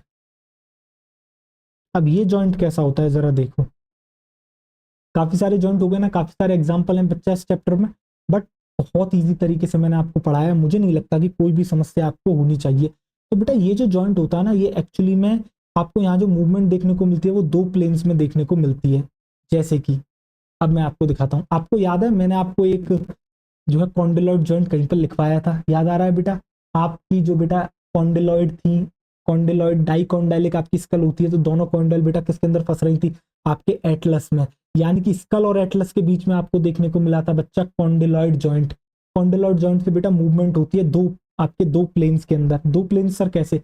एक तो आपकी होती है बेटा यस मूवमेंट, ये देखो अपवर्ड डाउनवर्ड। दूसरा बेटा मैं गर्दन को इस तरीके से भी तो कर सकता हूँ, देख देख, इसका यस मूवमेंट से कोई लेना देना नहीं है, समझ रहा है? देख इससे तेरा नो मूवमेंट से कोई लेना देना नहीं है, सॉरी बेटा। तो तू देख रहा है ये जो तेरा स्कल और एटलस के बीच में ये जो तेरा बेटा जॉइंट फॉर्म हुआ है, इससे तू दो प्लेन में मूवमेंट कर सकता है। देख एक तो ये वाला प्लेन, देख देख, और दूसरा तेरा ये वाला, देख रहा है? तो दो प्लेन्स में मूवमेंट हो सकती है, इसी को कहते हैं कॉन्डेलॉइड या फिर इलिप्सॉइड जॉइंट। तो इसका एग्जांपल क्या लिखेगा तू? इसका लिखेगा between skull, between skull and atlas. तो बच्चा तेरे को स्कल और एटलस में जो है देखने को मिलता है। तो क्या तेरे को यहाँ तक चीजें समझ में आ गई? हाँ या ना, मेरे को इतना बता। बेहतरीन तरीके से चीजें समझ में आ गई, मजा आ रहा है एकदम? तो देख थोड़ा सा मैं पानी पीता हूँ, फिर जो है हम आगे बढ़ते हैं। अब एनसीईआरटी ने बेटा एक बात लिख रखी है तेरी, एनसीईआरटी पता है एक पॉइंट लिखती है, और पॉइंट ये कहती है कि भैया जो आपकी फोर्स जनरेटेड होती है मसल्स की, ठीक है, उसकी मदद से जो है आपकी मूवमेंट होती है, बट वो मूवमेंट किसके थ्रू होती है? जॉइंट्स के थ्रू होती है, जिसके अंदर जॉइंट जो है बेटा एक्ट करते हैं एज अ फल्क्रम। समझ रहे हो? आपको पता है आपको जो मूवमेंट करनी है उसके लिए जो फोर्स जनरेट करेगा वो कौन करेगा? मसल्स करेंगी, ठीक है। वो मूवमेंट होगी, वो मूवमेंट किसके थ्रू होती है? जॉइंट्स के थ्रू होती है वो मूवमेंट। और वहां पर जॉइंट एक्ट करते हैं एज अ फलक्रम। अब आपको ये कैसे समझ में आएगा सर ये फलक्रम क्या होता है, बताता हूँ रुक। वैसे तो तू बेटा बायो वाला है तो तेरे को क्या ही लिवर मैकेनिज्म आता होगा। बेटा वो लिवर वाला लिवर नहीं, ये लीवर मैकेनिज्म की मैं बात कर रहा हूँ, दिखाता हूँ तेरे को रुक। कभी पार्क में गया है, पार्क में गया होगा तू बेटा, तो वहां पर तूने जो है क्या देखा होगा, सीसॉ। सीसॉ ही तो होता है वो, हाँ सीसॉ। तो देख अब मैं तेरे को कुछ दिखाता हूँ, यहाँ पर आजा देख। ये देख, ये दिख रहा है तेरे को। देख कुछ ऐसा ही होता है ना, जब तूने सीसॉ देखा होगा तो बीच में इस तरीके से होता है, और बाकी क्या होता है तेरा, तेरे को देखने को मिलता है एक इस तरीके से। सपोज कर रेड से बनाए क्या, चला जा रेड से ही बनाते हैं। तो देख ये इस तरीके से। अब मैं सर से थोड़ा सा टेढ़ा क्यों बना रहा हूँ, रीजन है इसका, चल रुक। इसका जो है मैं तेरे को बताता हूँ, इसका जो है तेरा क्या है, एक रीजन है, ठीक है। देख ये तेरा हो गया। अब सपोज कर बच्चा इसके ऊपर मैंने रख दिया कोई लोड, मैंने इसके ऊपर इस तरीके से सपोज कर एक बॉक्स रख दिया है, मैंने इस तरीके से बॉक्स रख दिया, और मैंने तुझसे कहा है कि तू जो है यहाँ पर खड़ा हो जा, तू यहाँ पर खड़ा हो जा, ठीक है। तू यहाँ पर क्या हो, खड़ा हो जा। अब होगा क्या जब तू यहाँ पर खड़ा हो जाएगा और बॉक्स ऐसे होगा, पता है क्या होगा, तुझे कमाल की चीज देखने को मिलेगी। देख ये जो तेरा बॉक्स है वो इस तरीके से ऊपर जाने लगेगा, और तू जो है थोड़ा सा नीचे की तरफ बेटा क्या करेगा, तू मूव करेगा। तो इस तरह का जो तेरे को ये मैकेनिज्म देखने को मिलता है बेटा, इसको कहते हैं लीवर मैकेनिज्म। अब इससे फायदा क्या हुआ, इससे देख तू भारी से भारी लोड को बहुत इजीली उठा पाएगा। समझ रहा है, तू वहां चढ़ गया और तू उसने भारी से भारी लोड को तूने बहुत इजीली तरीके से उठा लिया। वैसे तो जब तू लीवर देखता है तो बेटा 3 लेवल के लीवर होते हैं, ये फर्स्ट क्लास है लीवर की, ठीक है। 3 क्लासेस होती है, इतना डिटेल नहीं जाना, हमारा काम का नहीं होता बेटा, ये पहली बात, फिजिक्स वाले पढ़ते हैं इसको, ठीक है। बट तू समझ अभी, क्या तुझे ऐसा पता है सीसो ऐसा ही होता है बेटा, चाहे तो तू वहां दूसरा पर्सन बैठा दे, अगर तू यहाँ से जोर लगाएगा तो ऊपर वाला उधर की तरफ उठ जाएगा, और वो इधर से जोर लगाएगा तो तू ऊपर की तरफ उठ जाएगा, और दोनों बराबर का जोर लगाएंगे तो बेटा सीसो जो है बिल्कुल बीच में रहेगा। क्या ऐसे होता है, बस मैंने इंसान को हटा के वहां पर एक बॉक्स रख दिया है। अब जो तेरा बॉक्स है बेटा ये क्या कहलाता है, ये तेरा कहलाता है लोड। ये जो बॉक्स तेरे को दिख रहा है बेटा ये है तेरा लोड, और ये जो तेरे को मैन दिख रहा है ये क्या कर रहा है, ये तेरा एफर्ट कर रहा है। ये तेरा क्या कर रहा है, ये तेरा एक एफर्ट कर रहा है, ठीक है। एफर्ट का मतलब क्या है यहाँ पर, फोर्स बेटा। ये जो है आपका क्या अप्लाई कर रहा है, फोर्स अप्लाई कर रहा है, ठीक है। और ये जो आपको दिख रहा है ये जो फिक्स पॉइंट है ये क्या कहलाता है, ये कहलाता है आपका फलक्रम। फलक्रम, ये कहलाता है आपका फलक्रम। अब जरा ध्यान से तू देखियो, फलक्रम, फलक्रम क्या है, फलक्रम तेरा एक क्या है बच्चा, फिक्स्ड पॉइंट है। फलक्रम है बेटा फिक्स्ड पॉइंट। तो तू क्या लिखेगा, fixed point around, fixed point around which lever rotates, जिसके अराउंड बच्चा तेरा क्या कर रहा है, तेरा जो है लीवर रोटेट कर रहा है। अब ये सर लीवर क्या होता है, तो देख अब ये जो पूरा मैकेनिज्म तेरे को दिख रहा है इसको लीवर मैकेनिज्म कहते हैं। तो देख सुनियो, लीवर जो है बच्चा एक तरीके से तेरी जो एक सिंपलेस्ट सिंपलर मशीन है, जो कि कंसिस्ट करती है क्या, तेरा एक रिजिड रॉड को। तो तेरे को यहाँ एक रेड कलर की रॉड दिख रही है बिल्कुल, तो बेटा ये तेरा क्या है, लिवर, ठीक है। पूरा मैकेनिज्म लिवर कहलाता है, ठीक है। अब हो क्या रहा है, ये जो तेरी ये जो रॉड है रिजिड रॉड, ये देख एक पॉइंट पर फिक्स है, और ये जो तेरा पॉइंट फिक्स्ड पॉइंट है जिसके अराउंड ये पिवट करती है बेटा, जो तेरा एक फिक्स्ड, पिवट मतलब बेटा जुड़ना होता है इस तरीके से, ठीक है। तो ये जो फिक्स्ड पॉइंट है इसका ये कहलाता है फलक्रम, इसको आप कहते हो लिवर। अब इसका फायदा क्या है सर, आप बेटा जो है इसका, इसकी मदद से जो है आप हैवी से हैवी लोड को उठा सकते हो। कैसे उठा सकते हो, अब मैं तेरे को इसका एग्जांपल बताता हूँ। ये तो ये पूरा मैकेनिज्म क्या कहलाता है, तेरा लीवर। ये तेरा क्या कहलाता है बेटा, लीवर। पहले तू लीवर पढ़ ले, फिर बाद में मैं इसे जॉइंट से कैसे कनेक्ट करूंगा वो मैं तेरे को बता दूंगा। तो देख होता क्या है बच्चा, ऐसे पूरे मैकेनिज्म को लीवर कहते हैं। क्या होता है लीवर, लीवर कुछ नहीं होता एक्चुअली में, ये क्या है, एक सिंपल मशीन होती है जो कि किससे मिलकर बनी है आपकी, एक बेटा रिजिड रॉड दिख रही है आपको यहाँ पर। वो रिजिड रॉड क्या है, एक किसी, वो रिजिड रॉड जो है बेटा तेरी एक किसी पर्टिकुलर पॉइंट पर क्या है, तेरी जो है तेरे को क्या दिख रही है, एक फिक्स पॉइंट के अराउंड क्या है बेटा, तेरी ये पिवट है, ठीक है। तो इसी को आप कहते हो लीवर। अब इसका जो है फायदा किस तरीके से उठाया जाता है, इसका फायदा इस तरीके से उठाया जाता है कि आप इसकी मदद से हैवी वेट को बहुत इजीली उठा लेते हो, ठीक है। तो एक तरफ आपको लोड दिख रहा है, दूसरी तरफ आपको एक इंसान दिख रहा है जो फोर्स लगा रहा है, जिसको आप फिजिक्स की भाषा में एफर्ट कहते हो, ठीक है। और जो वजन आपको उठाना है आप उसको कहते हो लोड। अब देख इसको तू कैसे जो है कर पाएगा। अब सपोज करियो ये तेरे को समझ में आ गया लीवर। अब देख ये एक तेरा ये हो गया, ठीक है। अब जरा तू ध्यान से देखियो, यहाँ पर सपोज करना बच्चा, जो कि तेरे को बाद में पता लगेगा। देख तेरे को यहाँ पे बहुत ही ज्यादा तगड़ा लोड है, ठीक है, और तू है बहुत छोटा सा, ठीक है, तू है बहुत छोटा सा, पर तेरे को वो लोड जो है बेटा क्या करना है, तेरे को ये लोड जो है बिल्कुल लेवल में लेके आना है इस तरीके से, ठीक है। तो अभी लेवल में कैसे आएगा जरा समझने की तू कोशिश करियो। देख इसका वजन बहुत ज्यादा है, यानी कि अगर तू इन दोनों का वजन कंपैरिजन करेगा तो बेटा इससे कई गुना ज्यादा इसका वजन है। अब यहाँ पर ये फोर्स ज्यादा कैसे जनरेट होगी तू जरा देखियो। तो होता क्या है बच्चा, देख ये एक डिस्टेंस है, ये एक डिस्टेंस है तेरी, ठीक है, ये D1 है, ये तेरी D2 है, ठीक है। तो ये तेरी क्या है बेटा फोर्स। सपोज कर ये तेरा वेट है M1, ये है तेरा वेट है M2।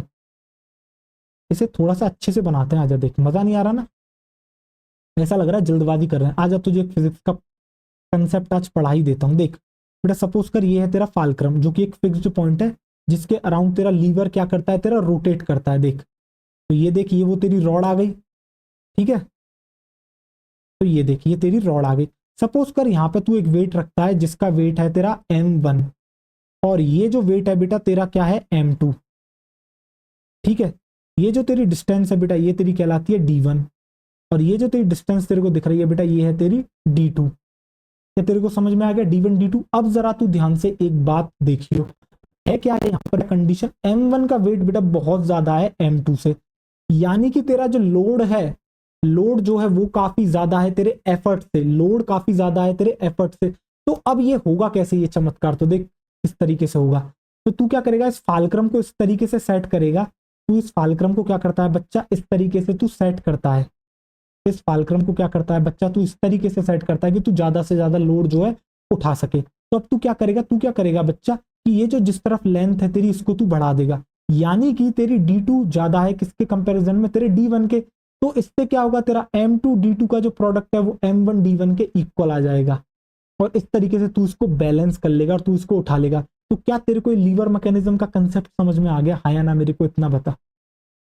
ऐसे क्वेश्चन आप बेटा रोटेशन में करोगे, ठीक है। जब आपको फिजिक्स पढ़ाएंगे आपके सर, जिनसे भी आप पढ़ते होंगे, तो वो जो है जब आपको रोटेशनल मूवमेंट चैप्टर कराएंगे रोटेशन फिजिक्स के अंदर, वहां आपको एक कंसेप्ट बताया जाएगा। तो ये दिख रहा है, ये जो तेरा फलक्रम है, ये पूरा का पूरा फलक्रम और ये तेरा रॉड मिलके पूरा लिवर मैकेनिज्म बनाते हैं। और ये लिवर मैकेनिज्म जो है बेटा क्या मदद करता है, भारी से भारी ऑब्जेक्ट को बहुत आसानी से उठाने में तेरा क्या कर देता है बच्चा, मदद कर देता है, मात्र से इस डिस्टेंस को इधर उधर हिलाने से। कभी तू दुकान पे गया है, पुराने समय का तराजू हुआ करता था, लोग उसके अंदर चोरी कर लेते थे। कैसे कर लेते थे, ऐसे ही करते थे बेटा। अब तू सोच, जहां पर तुझे जो है क्या करना है, चोरी करनी है, यानी ग्राहक को तुझे देना है, सपोज कर वो लेने आया 1 किलो टमाटर, तू उसको देना चाहता है 800 ग्राम टमाटर। समझ रहा है तू उसको देना चाहता है क्या बच्चा, 800 ग्राम टमाटर, और तू उसको इक्वल करना चाहता है किसके, 1000 ग्राम के। सपोज कर 1000 ग्राम का तू जो है क्या कर रहा है, 1000 ग्राम का वेट रख रहा है, पर तू टमाटर दे रहा है सिर्फ 800 ग्राम पर। लेकिन जो तराजू है वो बिल्कुल बीच में आ जा रहा है, देखता है तो दोनों तराजू के बीच में कैसे होता है, वो जो बेटा बीच का इसका फालक्रम होता है ना, जिससे वो पकड़ता है, बीच का पॉइंट होता है, वो उसकी लेंथ को चेंज कर देता है। तो अब सपोज कर वो क्या करेगा, वो वेट को कहां पर ऐड करेगा, वेट को बेटा यहाँ पर ऐड करेगा, ठीक है। और जो तेरे टोमेटो है उनको यहाँ पर ऐड करेगा। 1 मिनट, टोमेटो का वजन ज्यादा, अरे नहीं, उल्टा नहीं करना है बेटा, इसमें तो अपना घाटा हो जाएगा। बेटा वेट जो है वो यहाँ पर ऐड करेगा, ठीक है, क्योंकि वेट आपका कितना होगा, वेट होगा आपका 1000 ग्राम। और जबकि जो टोमेटो होंगे आपके वो कितने होंगे, वो होंगे आपके बच्चा 800 ग्राम। पर लेकिन इसने इस लेंथ की सेटिंग इस तरीके से करी है कि भैया D2 उसने ज्यादा बढ़ा दिया, तो दोनों जो है इक्वल आ जाएंगे बेटा, और ये इस तरीके से इक्विलिब्रियम में आ जाएगा। और आपको लगेगा आप जो है दे के आए हो आप इसके 1 किलो टमाटर के पैसे, पर आप घर पे लेके आए हो सिर्फ 800 ग्राम टमाटर। तो बेटा इस तरीके से दुकानदार जो है आपके चोरी करते हैं। बट फिजिक्स वाले आपको ये सब पढ़ाएंगे बेटा, मेरा ये काम नहीं है, ठीक है। बट आपको क्या लिवर मैकेनिज्म का सिस्टम समझ में आया, हाया ना। ये बेटा फर्स्ट क्लास का लीवर होता है, ठीक है। 3 क्लासेस होती हैं लीवर की, फर्स्ट जो मैंने आपको यहाँ दिखा दी, एक सेकंड क्लास होती है, एक थर्ड क्लास और होती है, वो आपका हिस्सा नहीं है, ना आपको पढ़नी है, ठीक है। तो क्या आपको एक लिवर मैकेनिज्म का अंदाजा मिल गया। अब सेम वे में बेटा जो हमारी बॉडी होती है वो मूवमेंट के लिए क्या करती है, आपके लिवर आपकी लिवर मैकेनिज्म को, या फिर आप कह सकते हो लीवर सिस्टम को जो है यूज करती है। कैसे? सपोज करिए मेरी एल्बो को मूव कराना है, ठीक है, और माफ करिए फोर हैंड को मेरा क्या कराना है, इस फोर आर्म को मुझे मूव कराना है, या फिर कोई भी चीज इससे उठानी है। तो उठाने के लिए वो क्या मेरे पास लोड हो गया? बिल्कुल लोड हो गया, ठीक है। इसके अंदर ये जो तेरे को एल्बो जॉइंट दिख रहा है, क्या ये फिक्स्ड पॉइंट है? ये है तेरा फाल्क्रम। ये तेरा देख उसकी तरह फाल्क्रम की तरह एक्ट कर रहा है। जो तेरी ये लंबी रॉड है वो क्या है? वो ये मेरी पूरी पूरी हड्डी हो गई। और ऊपर की जो तेरी ये मसल्स हैं ये क्या कर रही हैं? तेरा लोड जनरेट कर रही हैं। ये तेरा क्या कर रही है बच्चा? लोड जनरेट कर रही है।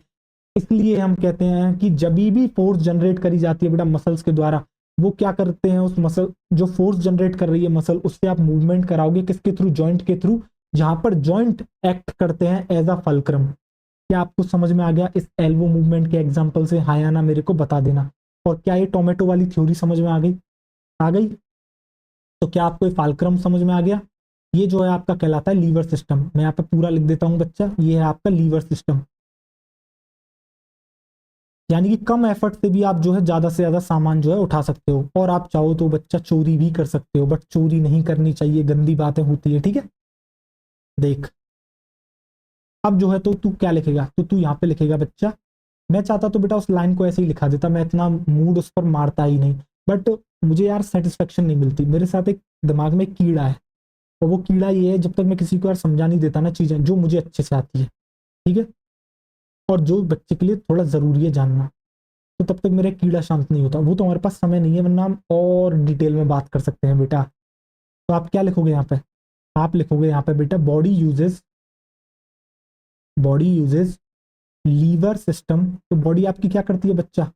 लीवर सिस्टम को यूज करती है, लीवर सिस्टम फॉर मूवमेंट। तो आपको समझ में आ गया लीवर सिस्टम से कैसे सेम हुआ कॉपी है उसकी। इसलिए आपको पहले लीवर सिस्टम आना चाहिए बच्चा, जिसके अंदर बोन्स आपकी कैसे एक्ट करती हैं। बोन्स बेटा एक्ट एज लीवर। याद आ गया बेटा? बिल्कुल रिजिड रॉड की तरह एक्ट एज लीवर। बोन्स आपकी एक्ट करती हैं बिल्कुल एक लीवर की तरह, ठीक है। मसल्स क्या प्रोवाइड करती है बेटा? मसल्स आपकी प्रोवाइड करती हैं क्या?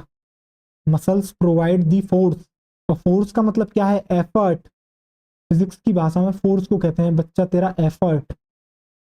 मसल्स प्रोवाइड द फोर्स, जिसको आप कहते हो बच्चा एफर्ट। और ये देख, और जॉइंट क्या करते हैं? Joint serves as, joint serves as fulcrum.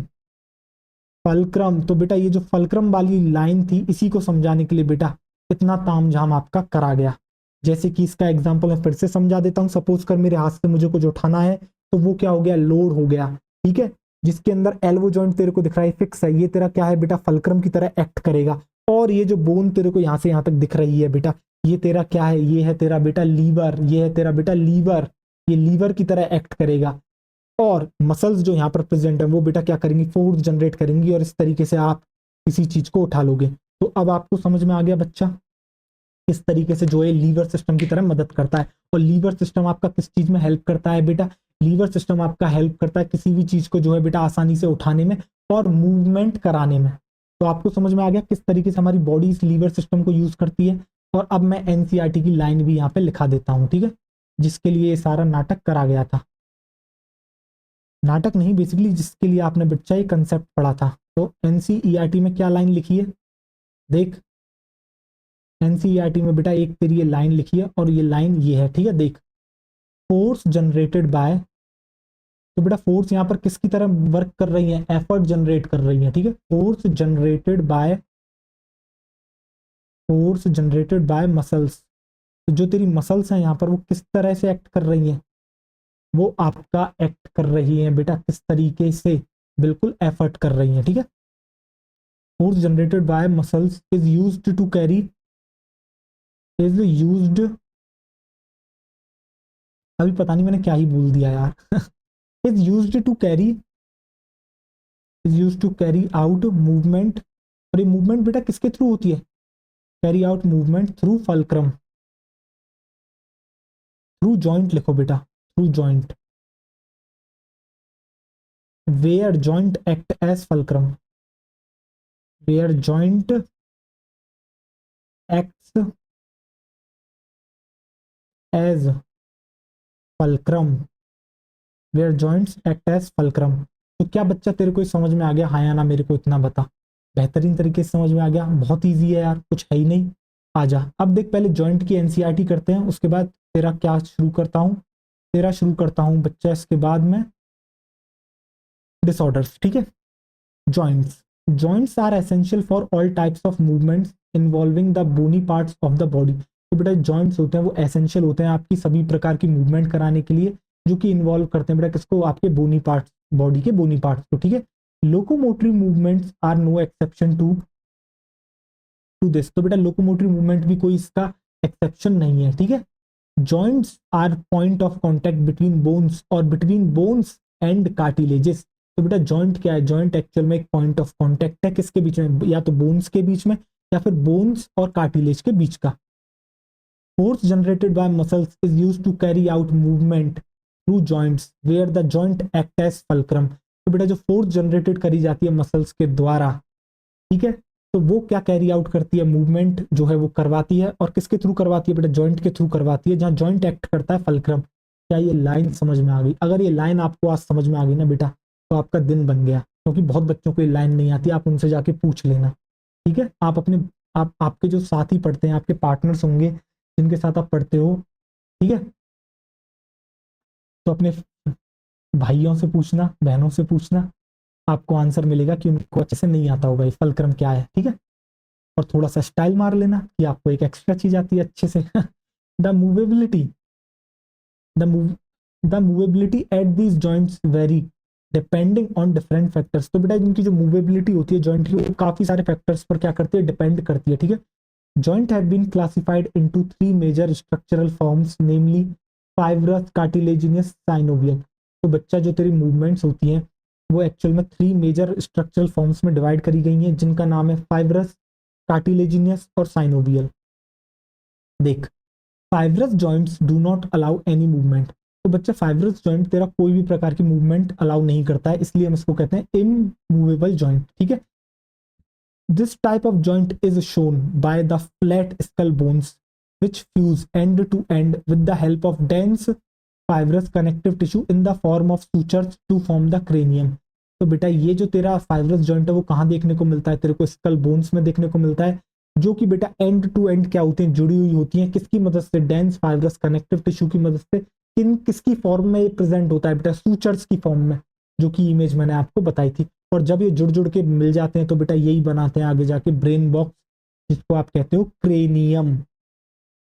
देख, in cartilaginous joint the bones involved are joined together with the help of cartilages. तो बेटा कार्टिलेजियस जॉइंट में क्या होता है, जो बोन्स होते हैं वो जॉइन तो करती हैं एक दूसरे को, बट किसकी मदद से, कार्टिलेज की मदद से। The joint between the adjacent vertebra in the vertebral column in the vertebral column is of this pattern and it permits limited movement. बेटा कार्टिलेजियस जॉइंट में आपको देखने को मिलते हैं लिमिटेड मूवमेंट, और ये जो एडजस्ट, ये जो बेटा इन्होंने लिख रखा है एडजेसेंट वर्टिब्रा, इसका मतलब क्या है, पड़ोसी वर्टिब्रा, एक के बाद दूसरी वर्टिब्रा, यानी कि ये बात कर रहा है इंटरवर्टिब्रल डिस्क के बारे में, ठीक है। इसके अलावा रिप्स और स्टर्नम में भी आपको देखने को मिलता है, और इसके अलावा आपको कहाँ देखने को मिलता है बच्चा, पता, मैंने तेरे को अभी अभी बताया है, ठीक है, cubic symphysis. Synovial joints are characteristic by the presence of a fluid-filled synovial cavity between the articulating surface of two bones। तो बेटा साइनोवियल जॉइंट्स किन जॉइंट्स को कहते हैं, जब जब दो बोन्स के आर्टिकुलेटिंग सरफेस के बीच में आपको एक फ्लूइड फिल्ड साइनोवियल कैविटी देखने को मिलती है, ऐसे ही जॉइंट को कहा जाता है आपका synovial joint. Such an arrangement allow considerable movement. ये जो इस प्रकार का बेटा आपका अरेंजमेंट होता है, तो ये काफी अच्छी खासी मूवमेंट को अलाउ करता है। These joint help in locomotion and many other movements. और बेटा ये कई सारी लोकोमोशन में मदद करता है और अदर तरह की मूवमेंट कराने में मदद करता है ये joint. Ball and socket joint कहाँ देखने को मिलता है, between humerus and pectoral girdle. Hinge joint, knee joint, ठीक है बेटा। पिवट जॉइंट कहाँ देखने को मिलता है, between atlas and axis. Gliding joint between the carpals देखने को मिलता है, and the saddle joint between the carpal and the metacarpal of thumb are some examples. क्या हमने सारी चीजें अच्छे से करा दी, बेहतरीन तरीके से करा दी। अब आजा बेटा, तेरा इसके ऊपर आ जाएगा, तू आ जाएगा डिसऑर्डर्स के ऊपर। अब देख जरा, सबसे पहला डिसऑर्डर है बेटा तेरा माइस्थेनिया ग्रेविस। ये क्या होता है, ये होता है बच्चा तेरा ऑटोइम्यून डिसऑर्डर। क्या होता है ऑटो इम्यून डिसऑर्डर? बेटा क्या तूने अपना इम्यून सिस्टम के बारे में जानता है? आप कहोगे बिल्कुल जानते हैं सर। तो बेटा इम्यून सिस्टम क्या करता है, आपका जो है फॉरेन पार्टिकल या फिर कोई वायरस या कोई भी हार्मफुल सब्सटेंसेस जो आपकी बॉडी में एंटर करता है उस पर जाके अटैक करता है, और आपको जो है क्या प्रोवाइड करता है, आपको आपको जो है स्ट्रेंथ प्रोवाइड करता है, आपकी बॉडी को जो है क्या प्रोवाइड कर रहा है बेटा, इम्यूनिटी प्रोवाइड कर रहा है। बट ये एक ऑटो इम्यून डिसऑर्डर होता है। यानी कि यहाँ पर ऑटो इम्यून डिसऑर्डर कैसा डिसऑर्डर होता है, एक ऐसा डिसऑर्डर जिसके अंदर बेटा आपका जो इम्यून सिस्टम होता है वो अपना ही जो शरीर के जो हेल्दी टिश्यूज हैं उन पे अटैक करने लग जाता है। तो माइस्थेनिया ग्रेविस में भी यही सेम कहानी होती है। ठीक है, तो पहले ऑटो इम्यून डिसऑर्डर का मतलब क्या, ये यहाँ पर लिख लो आप। तो आप क्या लिखोगे, तो आप यहाँ पे क्या लिखोगे बेटा, आप लिखोगे when immune system, when immune, जब बेटा आपका इम्यून सिस्टम जो होता है, when immune system attacks attacks the body's, बेटा the body's own healthy tissue, body's own healthy tissue. तो बेटा इस ऐसे डिसऑर्डर को कहते हैं ऑटो इम्यून डिसऑर्डर। तो आपका माइस्थेनिया ग्रेविस भी ऐसा ही ऑटो इम्यून डिसऑर्डर होता है, जो कि अफेक्ट करता है बेटा किसको, आपके affecting neuromuscular junction leading to fatigue, weakening and paralysis of skeletal muscle. तो बेटा ये एक ऐसा ऑटो इम्यून डिसऑर्डर है जिसके अंदर जो कि अफेक्ट करता है आपके बेटा किसको, आपके बेटा न्यूरोमस्कुलर जंक्शन को। अभी मैं बताऊंगा ये कैसे हो रहा है, ठीक है जी। जब ये इफेक्ट हो जाता है तो बेटा इससे क्या होता है, फटीग आ जाता है आपकी स्केलेटल मसल्स में, वीकनिंग हो जाती है, और इवन वो पैरालिसिस में आपकी चली जाती है। ठीक है, बेसिकली पैरालिसिस आपको हो जाता है। अब मैं आपको समझाऊंगा अच्छे से आखिर में है क्या ये जॉइंट, जरा देख। क्या तेरे को ये दिख रहा है, ये तेरे को एकदम बेहतरीन तरीके से फिगर दिख रहा होगा। अब देख इस फिगर में तेरे को क्या दिख रहा है, इस फिगर में देख, ये ऊपर क्या लिख रहा है बेटा, ये है तेरा क्या, नॉर्मल न्यूरोमस्कुलर जंक्शन है ये तेरा, ये क्या है तेरा, नॉर्मल न्यूरोमस्कुलर जंक्शन। अब जरा ध्यान से देख, ये क्या है बेटा, तेरी नर्व सेल है। ठीक है, क्या बेटा इसका जो है एंडिंग तेरे को दिख रहा है, जिसको आप कहते हो क्या, जिसको आप कहते हो बेटा साइनेप्टिक, साइनेप्टिक बल्ब कहते हो आप इसको। ठीक है, साइनेप्टिक नोव भी कहते हो आप इसको। तो इस साइनेप्टिक नोव के अंदर आपको देखने को मिलते हैं साइनेप्टिक वेसिकल, जिसके अंदर बड़ा होता है एक केमिकल जिसका नाम है एसिटाइल कोलिन, जो कि है आपका एक न्यूरोट्रांसमीटर। अब होता क्या है, न्यूरोट्रांसमीटर बेटा एक्सोसाइटोसिस से बाहर आता है, और ये जो आपको मसल सेल दिख रही है, ये सार्कोलेमा के ऊपर प्रेजेंट होते हैं, देखो एसिटाइल कोलिन रिसेप्टर्स। ठीक है, नॉर्मल के अंदर यही होता है ना, और ये जो एसिटाइल कोलिन आया ये इनसे बाइंड कर जाता है, फिर डीपोलराइज कर देता है मेम्ब्रेन को, सार्कोप्लाज्म रेटिकुलम तक पहुंचती है, वहां से कैल्शियम रिलीज होता है और आपका कॉन्ट्रैक्शन हो जाता है। क्या ऐसे ही चीजें होती हैं जनरली? बिल्कुल। बट अब देखना होगा क्या माइस्थेनिया ग्रेविस के अंदर। तो माइस्थेनिया ग्रेविस क्या है, देख बच्चा, न्यूरोमस्कुलर जंक्शन इन माइस्थेनिया ग्रेविस में आपको क्या कंडीशन देखने को मिलती है, देख। क्या यहाँ पर तेरे को वही नॉर्मल नर्व सेल दिख रही है, बिल्कुल साइनेप्टिक वही सब आ गया, एसिटाइल कोलिन भी रिलीज हो रहा है। बट पता है यहाँ पर हुआ क्या है, जो तेरे एसिटाइल कोलिन रिसेप्टर्स हैं इनको जो है ब्लॉक कर दिया है किसने, रिसेप्टर्स ब्लॉक्ड बाय एंटीबॉडीज। तो देख यहाँ पे इसको मैं हाईलाइट कर देता हूँ, रिसेप्टर्स ब्लॉक्ड बाय एंटीबॉडीज। तो बेटा आपके इम्यून सिस्टम ने क्या करा, एंटीबॉडीज बनाई अपने ही हेल्दी टिश्यू के लिए। ठीक है, अपने ही हेल्दी टिश्यू के खिलाफ जो है क्या बनाई बेटा, एंटीबॉडीज बनाई, और उन एंटीबॉडीज ने क्या करा बेटा, आपके जो ये रिसेप्टर्स हैं एसिटाइल कोलिन के, इनको क्या कर दिया, ब्लॉक कर दिया। देखो, और जैसे ही ये ब्लॉक होंगे बेटा, एसिटाइल कोलिन इनसे क्या नहीं कर पाएगा, इनसे बाइंड नहीं कर पाएगा, जिसकी वजह से बेटा आपका कॉन्ट्रेक्शन नहीं हो पाएगा, और ये बढ़ते बढ़ते बेटा पैरालिसिस तक ये कंडीशन पहुंच जाती है। मसल्स परमानेंट आपकी जो है क्या हो जाती है, उनके अंदर कोई भी स्टिमुलेशन है नहीं बेटा, वो बिल्कुल शांत हो चुकी है। कभी पैरालिसिस की बॉडी देखिए, चाहे तुम उसको बेटा चिमटी काटो, कुछ भी करो, कुछ फर्क नहीं पड़ता उस मसल को। तो बेटा इस तरीके से आपको देखने को मिलता है। तो आपको समझ में आ गया किस तरीके से न्यूरोमस्कुलर जंक्शन को इफेक्ट करता है, कौन, आपका माइस्थेनिया ग्रेविस। ठीक है, तो आपको ये समझ में आ गया। अब देखो दूसरा इसके बाद आता है बेटा मस्कुलर डिस्ट्रॉफी। देखो मस्कुलर डिस्ट्रॉफी क्या होता है, muscular dystrophy progressive degeneration of skeletal muscles mostly due to genetic disorder. अब इसके अंदर जो बात आपको याद रखनी है वो है बेटा जेनेटिक डिसऑर्डर। ठीक है, ये होता है एक्चुअल में आपका एक जेनेटिक डिसऑर्डर। जिस तरीके से बेटा आपका माइस्थेनिया ग्रेविस क्या था, माइस्थेनिया ग्रेविस था बच्चा आपका क्या, एक autoimmune disorder. Myasthenia gravis था आपका बच्चा एक autoimmune disorder. Same way में जो आपका मस्कुलर डिस्ट्रॉफी होता है वो है आपका एक जेनेटिक डिसऑर्डर। अब होता क्या है, आप ही की बॉडी के अंदर बेटा एक जीन देखने को मिलता है, और उस जीन का पता है नाम क्या है? उस जीन का नाम है आपका डिस्ट्रोफिन जीन। तो देख, कुछ इस तरीके से तेरे को देख, सपोज कर ये इस तरीके से तेरा एक जीन यहाँ पर प्रेजेंट है। ये क्या है तेरा? ये है तेरा डिस्ट्रोफिन जीन। ये है तेरा बच्चा क्या? Dystrophin gene. Dystrophin gene. और ये डिस्ट्रोफिन जीन क्या करता है बच्चा? डिस्ट्रोफिन जीन, ये डिस्ट्रोफिन जीन आपका क्या बनाएगा? ये डिस्ट्रोफिन जीन आपका बनाता है क्या? आपका बनाता है बेटा डिस्ट्रोफिन प्रोटीन। डिस्ट्रोफिन प्रोटीन, ये बनाता है आपका बच्चा डिस्ट्रोफिन प्रोटीन। और जो आपको ये डिस्ट्रोफिन प्रोटीन दिखता है, इसका काम क्या होता है? ये बहुत ही ज्यादा क्रूशियल होता है। किसके लिए? आपकी मसल सेल स्ट्रक्चर के लिए, उसके फंक्शन के लिए, ठीक है। अगर ये डिस्ट्रोफिन प्रोटीन नहीं मिलेगा उसे, तो बेटा आपका जो स्केलेटल मसल्स है उनका डीजनरेशन जो है शुरू हो जाएगा, यानी कि उनका स्ट्रक्चर में जो है डिफॉर्मिटी हो जाएगी बेटा, डीजनरेशन हो जाएगा, टूट फूट शुरू हो जाएगी। तो आपको समझ में आ गया? तो डिस्ट्रोफिन जो प्रोटीन होता है वो क्या है?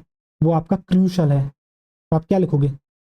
Crucial for muscle cell structure. Crucial है बेटा किसके लिए? Muscle cell structure and function.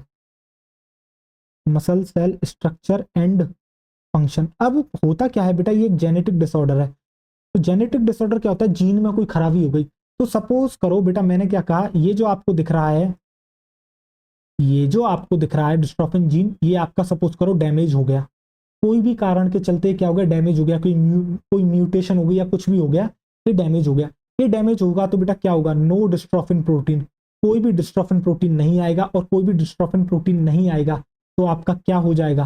तो आपका हो जाएगा बच्चा क्या? तो आपको देखने को मिलेगा बेटा progressive degeneration of skeletal muscles, ठीक है। आपको देखने को मिलेगा क्या? आपको देखने को मिलेगा progressive degeneration of skeletal muscle. तो आपको समझ में आ गया? ये वाली लाइन बेहतरीन तरीके से समझ में आ गई? बताओ हाँ या ना। तो प्रोग्रेसिव डिजनरेशन स्केलेटल मसल का कैसे हुआ, ये आपको समझ में आ गया होगा। मैं हटता हूं, जिस भी बच्चे को नोट करना होगा वो क्या कर लेगा? नोट कर लेगा। तो मजा आ रहा है ऐसे पढ़ने में भी? जब मैं आपको बच्चों एनसीईआरटी पढ़ाऊंगा लास्ट में, वो जो एनसीईआरटी होगी ना, वो इसी तरीके से पढ़ाई जाएगी, एक एक चीज को खोल के पढ़ाएंगे। वो लेक्चर मतलब एक तरीके से बेटा सार होगा, वो एनसीईआरटी का आपका क्या होगा? सार होगा। अलग लेवल पे एनसीईआरटी पढ़ाई जाएगी, ठीक है। अब जो बेटा अगला डिसऑर्डर आता है वो बहुत इंपॉर्टेंट है। अगला जो डिसऑर्डर है बेटा वो है आपका टेटनी। टेटनी में आपको देखने को मिलता है रैपिड स्पाज्म, यानी कि wild contraction in muscle due to low calcium in body fluid. तो बेटा इसके अंदर कुछ लाइनें बहुत ही ज्यादा जरूरी है, जैसे कि आपको ये पता होना चाहिए, ये होता है ड्यू टू लो कैल्शियम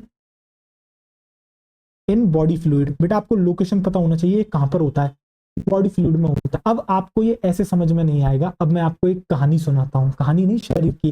बेटा शरीर में एक ग्लैंड होती है पैराथायरॉयड ग्लैंड। ये पैराथायरॉयड ग्लैंड रिलीज करती है बेटा, जब मैं आपको आगे चैप्टर पढ़ाऊंगा न्यूरल कंटेंट कोऑर्डिनेशन के बाद केमिकल कोऑर्डिनेशन वाला चैप्टर आएगा, वहां पर एंडोक्राइन ग्लैंड की बात करी जाएगी, वहां पर इन डिटेल काफी सारे हार्मोन्स की बात करी जाएगी, ठीक है। वहां पर पैराथायरॉयड ग्लैंड के बारे में भी बात करी जाएगी। अभी जरा इसका एक फंक्शन जान लो। तो जो पैराथायरॉयड ग्लैंड आपकी प्रेजेंट है, ये रिलीज करती है पैराथायरॉयड हार्मोन, जिसको आप कहते हो पीटीएच। क्या कहते हो? PTH, parathyroid hormone. ये पैराथायरॉयड हार्मोन क्या करता है बेटा? जब भी आपके ब्लड का कैल्शियम लेवल कम होने लगता है, पैराथायरॉयड ग्लैंड एक्टिव हो जाती है और रिलीज करने लग जाती है पैराथायरॉयड हार्मोन। और ये पैराथायरॉयड हार्मोन क्या कर देता है? ब्लड कैल्शियम लेवल को इंक्रीज कर देता है। कैसे कर देता है? जो बोन्स के पास बेटा आपका कैल्शियम प्रेजेंट है उनसे ले लेता है कि तुम जो है उसको दो और ब्लड में डाल दो, तो ब्लड में उनसे डलवा लिया, ठीक है। इसके अलावा ये और क्या करता है आपका, जो किडनी के थ्रू जो एक्सक्रीशन हो रहा था किसका बेटा? आपके कैल्शियम आयंस का, तो उनको भी क्या करा लेता है? रीअब्सॉर्ब करा लेता है। इस तरीके से जो है ये आपका क्या कराता है? इसके अलावा फूड से भी रीअब्सॉर्ब करा लेता है कैल्शियम को। इस तरीके से कैल्शियम लेवल को क्या कर देता है? इंक्रीज कर देता है, ठीक है। अब सपोज करो कोई भी खराबी हो गई कि भैया पीटीएच हार्मोन रिलीज ही नहीं हो रहा है, पीटीएच हार्मोन कम हो चुका है, तो क्या आपका ब्लड कैल्शियम लेवल कम होने लग जाएगा? बिल्कुल। अब ब्लड में कैल्शियम लेवल कम होने से आपको क्या क्या समस्या हो सकती है? तो बेटा आपका जो कैल्शियम है उसका एक बहुत इंपॉर्टेंट रोल है, वो ये होता है कि भैया ये मेंटेन करता है आपकी जो मेम्ब्रेन होता है उसका पोटेंशियल को मेंटेन करता है, यानी कि जो आपकी बेटा मेम्ब्रेन जो आपकी पोलराइज स्टेट में पड़ी हुई होती है उसको ही मेंटेन करने का काम करता है, अगर आसान शब्दों में मैं कहूं तो। अब जैसे ही ये कैल्शियम लेवल गायब होगा, कैल्शियम नहीं है अब बेटा, बहुत कम हो चुका है, तो ये जो इसने मेंटेन कर रखा था बेटा, मेम्ब्रेन को पोलराइज रख रखा था, अब ये डीपोलराइज हो जाएगी अपने आप, खुद ब खुद देख रहे हो, खुद ब खुद जो है बेटा डीपोलराइज हो गई, यानी कि चार्जेस चेंज हो गए। डीपोलराइज का मतलब क्या है? बाहर नेगेटिव और अंदर पॉजिटिव हो जाना। ये बेटा क्या मसल सेल के साथ होगा? बिल्कुल होगा। तो ये जब मसल सेल के साथ होगा उसकी सार्कोलेमा बेटा क्या कर जाएगी? डीपोलराइज कर जाएगी। तो ये क्या आपके टीटीब्यूल्स के थ्रू होते हुए क्या ये बेटा सार्कोप्लाज्मिक रेटिकुलम तक पहुंच जाएगा? बिल्कुल। वो आपका स्टोर हाउस है किसका? कैल्शियम का। वो कैल्शियम रिलीज करना शुरू कर देगा, और ये जो कैल्शियम लेवल जो आपका बेटा कहां पर कम हो गया था, जो ब्लड फ्लूइड में कम होने से ये कहानी शुरू हुई थी, यहां पर कुछ उल्टा होगा। जैसे ही बेटा सार्कोप्लाज्मिक रेटिकुलम कैल्शियम रिलीज करेगी तो क्या बेटा जो आपका सार्कोप्लाज्म है उसके अंदर कैल्शियम लेवल को बढ़ा देगी? बिल्कुल बढ़ा देगी। और जैसे ही सार्कोप्लाज्म में कैल्शियम लेवल बढ़ेगा क्या वो टीपीसी से बाइंड कर जाएगा? तो इस तरीके से आपको रैपिड स्पाज्म देखने को मिलते हैं, एकदम से बेटा हाथ जगड़ अकड़ जाते हैं, जगड़ जाते हैं। ठीक है, इसको कहते हैं टेटेनी। क्या आपको समझ में आया? मैं लिखूं उससे ज्यादा समझ में आएगा आपको। तो बच्चा तू क्या लिखेगा यहाँ पे? तो देख, तू यहीं पे लिखना शुरू कर। तो तू क्या लिखेगा? तो आपकी होती है एक्चुअल में एक पैराथायरॉयड ग्लैंड। बेटा ये वाली कहानी आपको लिखनी है आपकी बुक के अंदर, आपकी को नोट्स के अंदर। बेटा ये जो लाइंस मैं आपको नहीं लिख रहा हूं, क्यों? क्योंकि ये भी आपको अपनी कॉपी के अंदर नोट करनी है। ठीक है, बहुत एक एक दो दो लाइन में दे रखा है एनसीईआरटी ने, बट बेटा बहुत इंपॉर्टेंट है। ठीक है, और मैं आपको यही बता दूं एनसीईआरटी बड़े कमाल के क्वेश्चन पूछता है, एनटीए। ठीक है, आपके बेटा वो यही पूछ लेगा कि माइस्थेनिया आपका कौन सा डिसऑर्डर है, ऑटो इम्यून डिसऑर्डर है, जेनेटिक डिसऑर्डर है। देखा, मतलब इतने बेहतरीन बेहतरीन कंसेप्ट और वो पूछता है वो, और पता है उसके अंदर भी गधों तुम गलत करके आते हो। तो बेटा माइस्थेनिया ग्रेविस जो है वो आपका क्या है? कौन सा डिसऑर्डर है माइस्थेनिया ग्रेविस? बेटा ऑटो इम्यून डिसऑर्डर है। डिस्ट्रोफिन जो आपका कौन सा है? मस्कुलर डिस्ट्रॉफी जो है बेटा, आपको डिस्ट्रॉफी से याद करना है डिस्ट्रोफिन जीन, तो वो होता है आपका जेनेटिक डिसऑर्डर। ठीक है, तो देख ये बेटा पैराथायरॉयड ग्लैंड है, ये ये क्या रिलीज करती है? ये रिलीज करती है पैराथ हार्मोन। कौन सा हार्मोन? आपका पैराथायरॉयड हार्मोन। पैराथायरॉयड हार्मोन जिसको आप कहते हो बच्चा लोग क्या? पीटीएच, जिसको कहा जाता है आपका पीटीएच। मैं चाहता तो यहाँ पे पीटीएच लिख सकता था, बट मैंने आपको अभी ये पढ़ाया नहीं है तो बेटा मैं पूरा ही लिखूंगा, वरना आप भूल जाते 2 दिन बाद। अब ये भाई साहब क्या करते हैं? ये भाई साहब इंक्रीज कर देते हैं। क्या इंक्रीज कर देते हैं? ये इंक्रीज कर देते हैं ब्लड कैल्शियम लेवल को। इंक्रीज कर देते हैं बेटा ब्लड कैल्शियम लेवल को। ठीक है, कैसे करते हैं मैं ये यहाँ पे नहीं लिखा, मैं वहीं पे लिखाऊंगा। ठीक है बेटा, क्या करते हैं? बोन से खींच लाते हैं कैल्शियम को, आपके जो किडनी के थ्रू जो आपका कैल्शियम एक्सक्रीट हो रहा है वहां से रीएब्जॉर्ब कर लेते हैं, इसके अलावा फूड से भी एब्जॉर्प्शन कर लेते हैं। इस तरीके से करते हैं, उसी चैप्टर में बात कर लेंगे वहीं पर। ठीक है, तो आप क्या करते हैं? इस तरीके से ब्लड कैल्शियम लेवल को इंक्रीज करने का काम करते हैं। सपोज कर कोई भी यहाँ पर एक कहानी हो गई जिसकी वजह से क्या हुआ? ड्यू टू, आप लिखोगे due to some reasons, due to some reasons. तो बेटा कुछ रीजंस की वजह से क्या होगा? Due to some reasons, if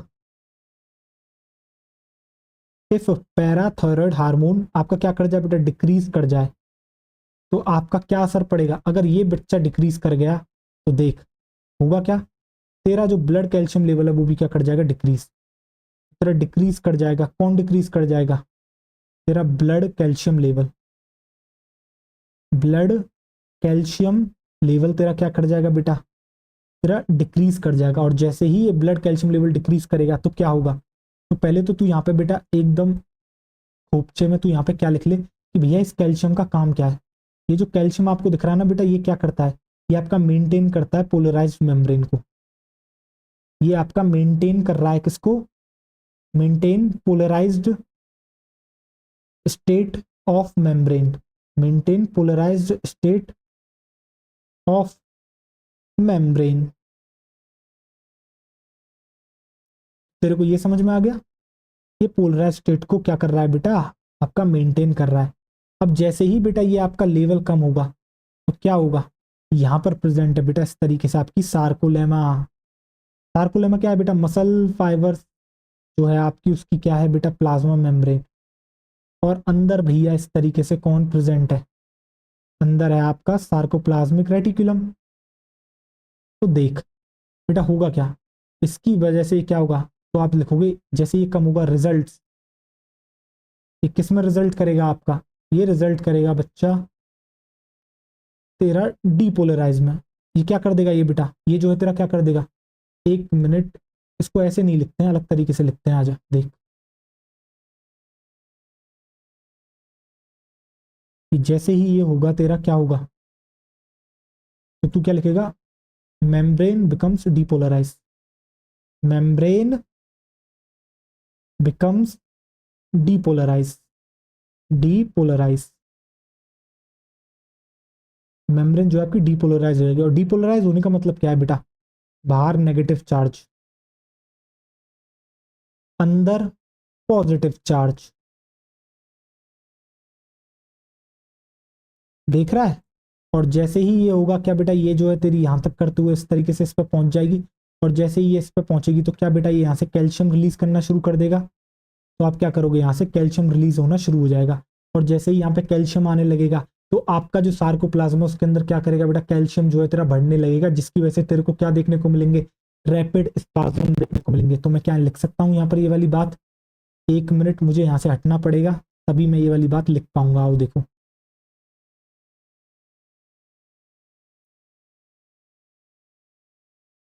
colour दूसरा ले लिया जाए, आजा देख। तो तू यहाँ पे क्या देखेगा, देख इस तरीके से कैल्शियम का क्या होगा, लेवल तेरा बढ़ने लगेगा। तो तू यहाँ पे क्या लिखेगा, अब देख बहुत बच्चे जो है इस लाइन को बेटा गलत करके आ जाते हैं, ध्यान से देखियो। तू लिखेगा इंक्रीज कैल्शियम लेवल, कहां पर इंक्रीज हो रहा है, देख increase calcium level in sarcoplasm, increase calcium level, increase calcium level in sarcoplasm. तो देख सार्कोप्लाज्म में क्या कर रहा है, इंक्रीज हो रहा है, और यही क्या होता है, रिजल्ट करता है किसमें आपके बेटा, वाइल्ड कॉन्ट्रेक्शंस में, जिसको आप कहते हो rapid spasm, results wild contraction. तो अगर अब तुझसे कोई बेटा ये पूछ ले, वैसे तो मैंने काफी डीपली आपको ये बता दिया बेटा, अगर तुझसे कोई पूछता है कि भैया ये जो तेरा टेटनी है ये क्यों होता है, क्यों, क्योंकि बेटा आपका बॉडी फ्लूइड में कैल्शियम लेवल घट चुका है, ये स्टेटमेंट भी सही है। और अगर कोई कहे कि टेटनी तेरा इसलिए भी हो रहा है क्योंकि तेरा कैल्शियम लेवल बढ़ चुका है, पर कहाँ, सार्कोप्लाज्म में, तो बेटा ये लाइन भी गलत नहीं है, ये लाइन भी सही है। तो आपको पता होना चाहिए कैल्शियम लेवल कहाँ घटा, फिर दूसरी तरफ बढ़ा, जिसकी वजह से आपका क्या हुआ, वाइल्ड कॉन्ट्रैक्शन हुआ। बेटा नोट कर ले, पॉज कर और नोट कर, कर लिया नोट। अब मैं आगे आ रहा हूं, तो क्या तेरे को समझ में आ गया बेटा टेटिनी, मैं वापस आऊं तो देख वापस से पढ़ता हूं, रैपिड स्पाज्म। तो तेरा टेटिनी क्या है, टेटिनी कुछ नहीं बेटा, तेरा रैपिड स्पाज्म है, यानी वाइल्ड कॉन्ट्रैक्शंस देखने को मिलते हैं, ठीक है, in muscles due to low calcium in body fluid. बेटा ये लाइन तुझे याद रखनी है, क्योंकि ये लाइन एज इट इज आएगी, एनटीए इतना नहीं जाने वाला कि बेटा वो सार्कोप्लाज्म वाली लाइन दे दे, ठीक है, बट तेरे को कंसेप्ट आना चाहिए। इसके बाद आ जाती है बेटा अर्थराइटिस आपकी। तो देख दो शब्दों से मिलकर बना ये अर्थ और आइटिस। अर्थ मतलब ये जो शब्द आया बेटा, ये तेरा आर्थ्रोस से आया है, आर्थ्रोस, ठीक है। और आइटिस का मतलब होता है बेटा तेरा इन्फ्लामेशन, आइटिस का मतलब होता है तेरा इन्फ्लामेशन। और जो तेरा आर्थ्रोस शब्द है इसका मतलब पता है क्या होता है, इसका मतलब होता है बेटा तेरा जॉइंट, यानी कि inflammation in joint is called आपकी क्या बच्चा, इज कॉल्ड अर्थराइटिस। तो क्या तेरे को अर्थराइटिस समझ में आ गया, हाँ या ना, मेरे को इतना बता। Inflammation of joint is called arthritis, नाम ही बता रहा है तेरा अपने आप। अब देख दूसरी तरफ दे रखी है तेरी बच्चा गाउटी। गाउटी भी क्या है तेरी, एक तरह के अर्थराइटिस के अंदर ही आ गया बेटा, ये भी तो इन्फ्लामेशन है, inflammation of joint due to accumulation of uric acid crystals. जब भैया तेरे यूरिक एसिड क्रिस्टल्स, जब तेरे क्या करेंगे, जब तेरा बेटा यूरिक एसिड क्रिस्टल्स एक्यूमुलेट कर जाते हैं, और उनकी वजह से आपकी क्या होती है, उनकी वजह से आपको देखने को मिलती है क्या, उनकी वजह से आपको देखने को मिलता है, उनकी वजह से बच्चा आपको क्या देखने को मिलता है, उनकी वजह से आपको देखने को मिलता है इन्फ्लामेशन। यानी किसकी वजह से इन्फ्लामेशन देखने को मिला है, यूरिक एसिड क्रिस्टल्स के एक्यूमुलेट होने से। तब आप उसको एक पर्टिकुलर नाम दे देते हो गाउट। इसमें ही आपको एक और शब्द सुनने को मिलेगा, रूमेटॉइड अर्थराइटिस। तो आप इसके बारे में भी आप यहाँ पे लिखोगे, आप यहाँ पे एक पॉइंट बनाओगे और लिखोगे रूमेटॉइड अर्थराइटिस। तो आप क्या लिखोगे बच्चा, आप लिखोगे रूमेटॉइड अर्थराइटिस, रूमेटॉइड अर्थराइटिस, इसके बारे में आपने सुना होगा। तो अब बेटा आपको पता है अर्थराइटिस मतलब इन्फ्लामेशन तो होगी। अब होता क्या है, ये इन्फ्लामेशन क्यों होती है और ये इन्फ्लामेशन कहाँ होती है? तो बेटा साइनोवियल मेम्ब्रेन में इन्फ्लामेशन होती है, ठीक है। तो ये पहली बात तो क्या है, ये है आपका ऑटो इम्यून डिसऑर्डर, यानी कि इसको भी हमारे ही शरीर ने करा है, हमारे ही इम्यून सिस्टम ने करा है।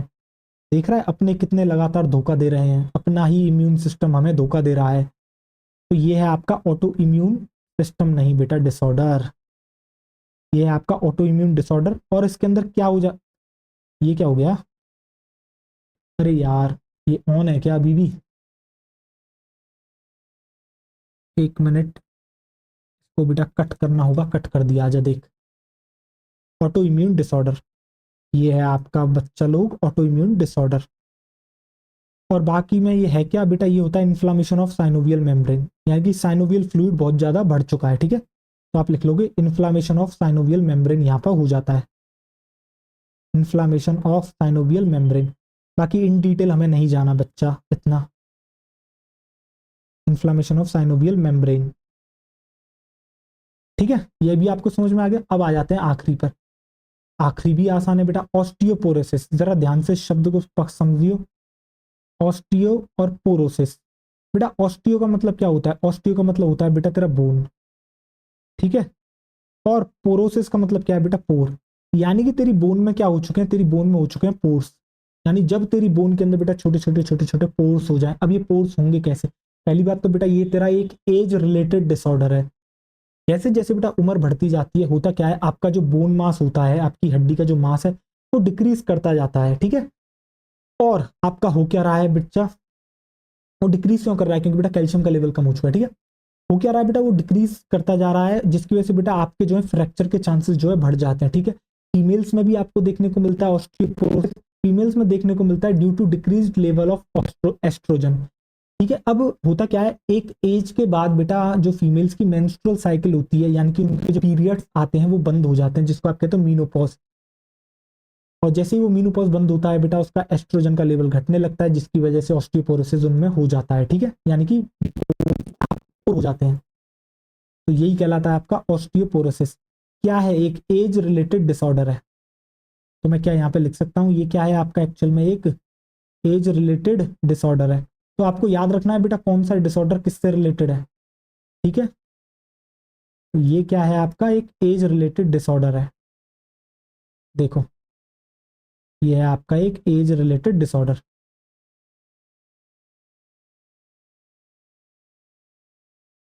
Characterized by decreased bone mass and increased chances of fractures और decreased level of estrogen is a common cause।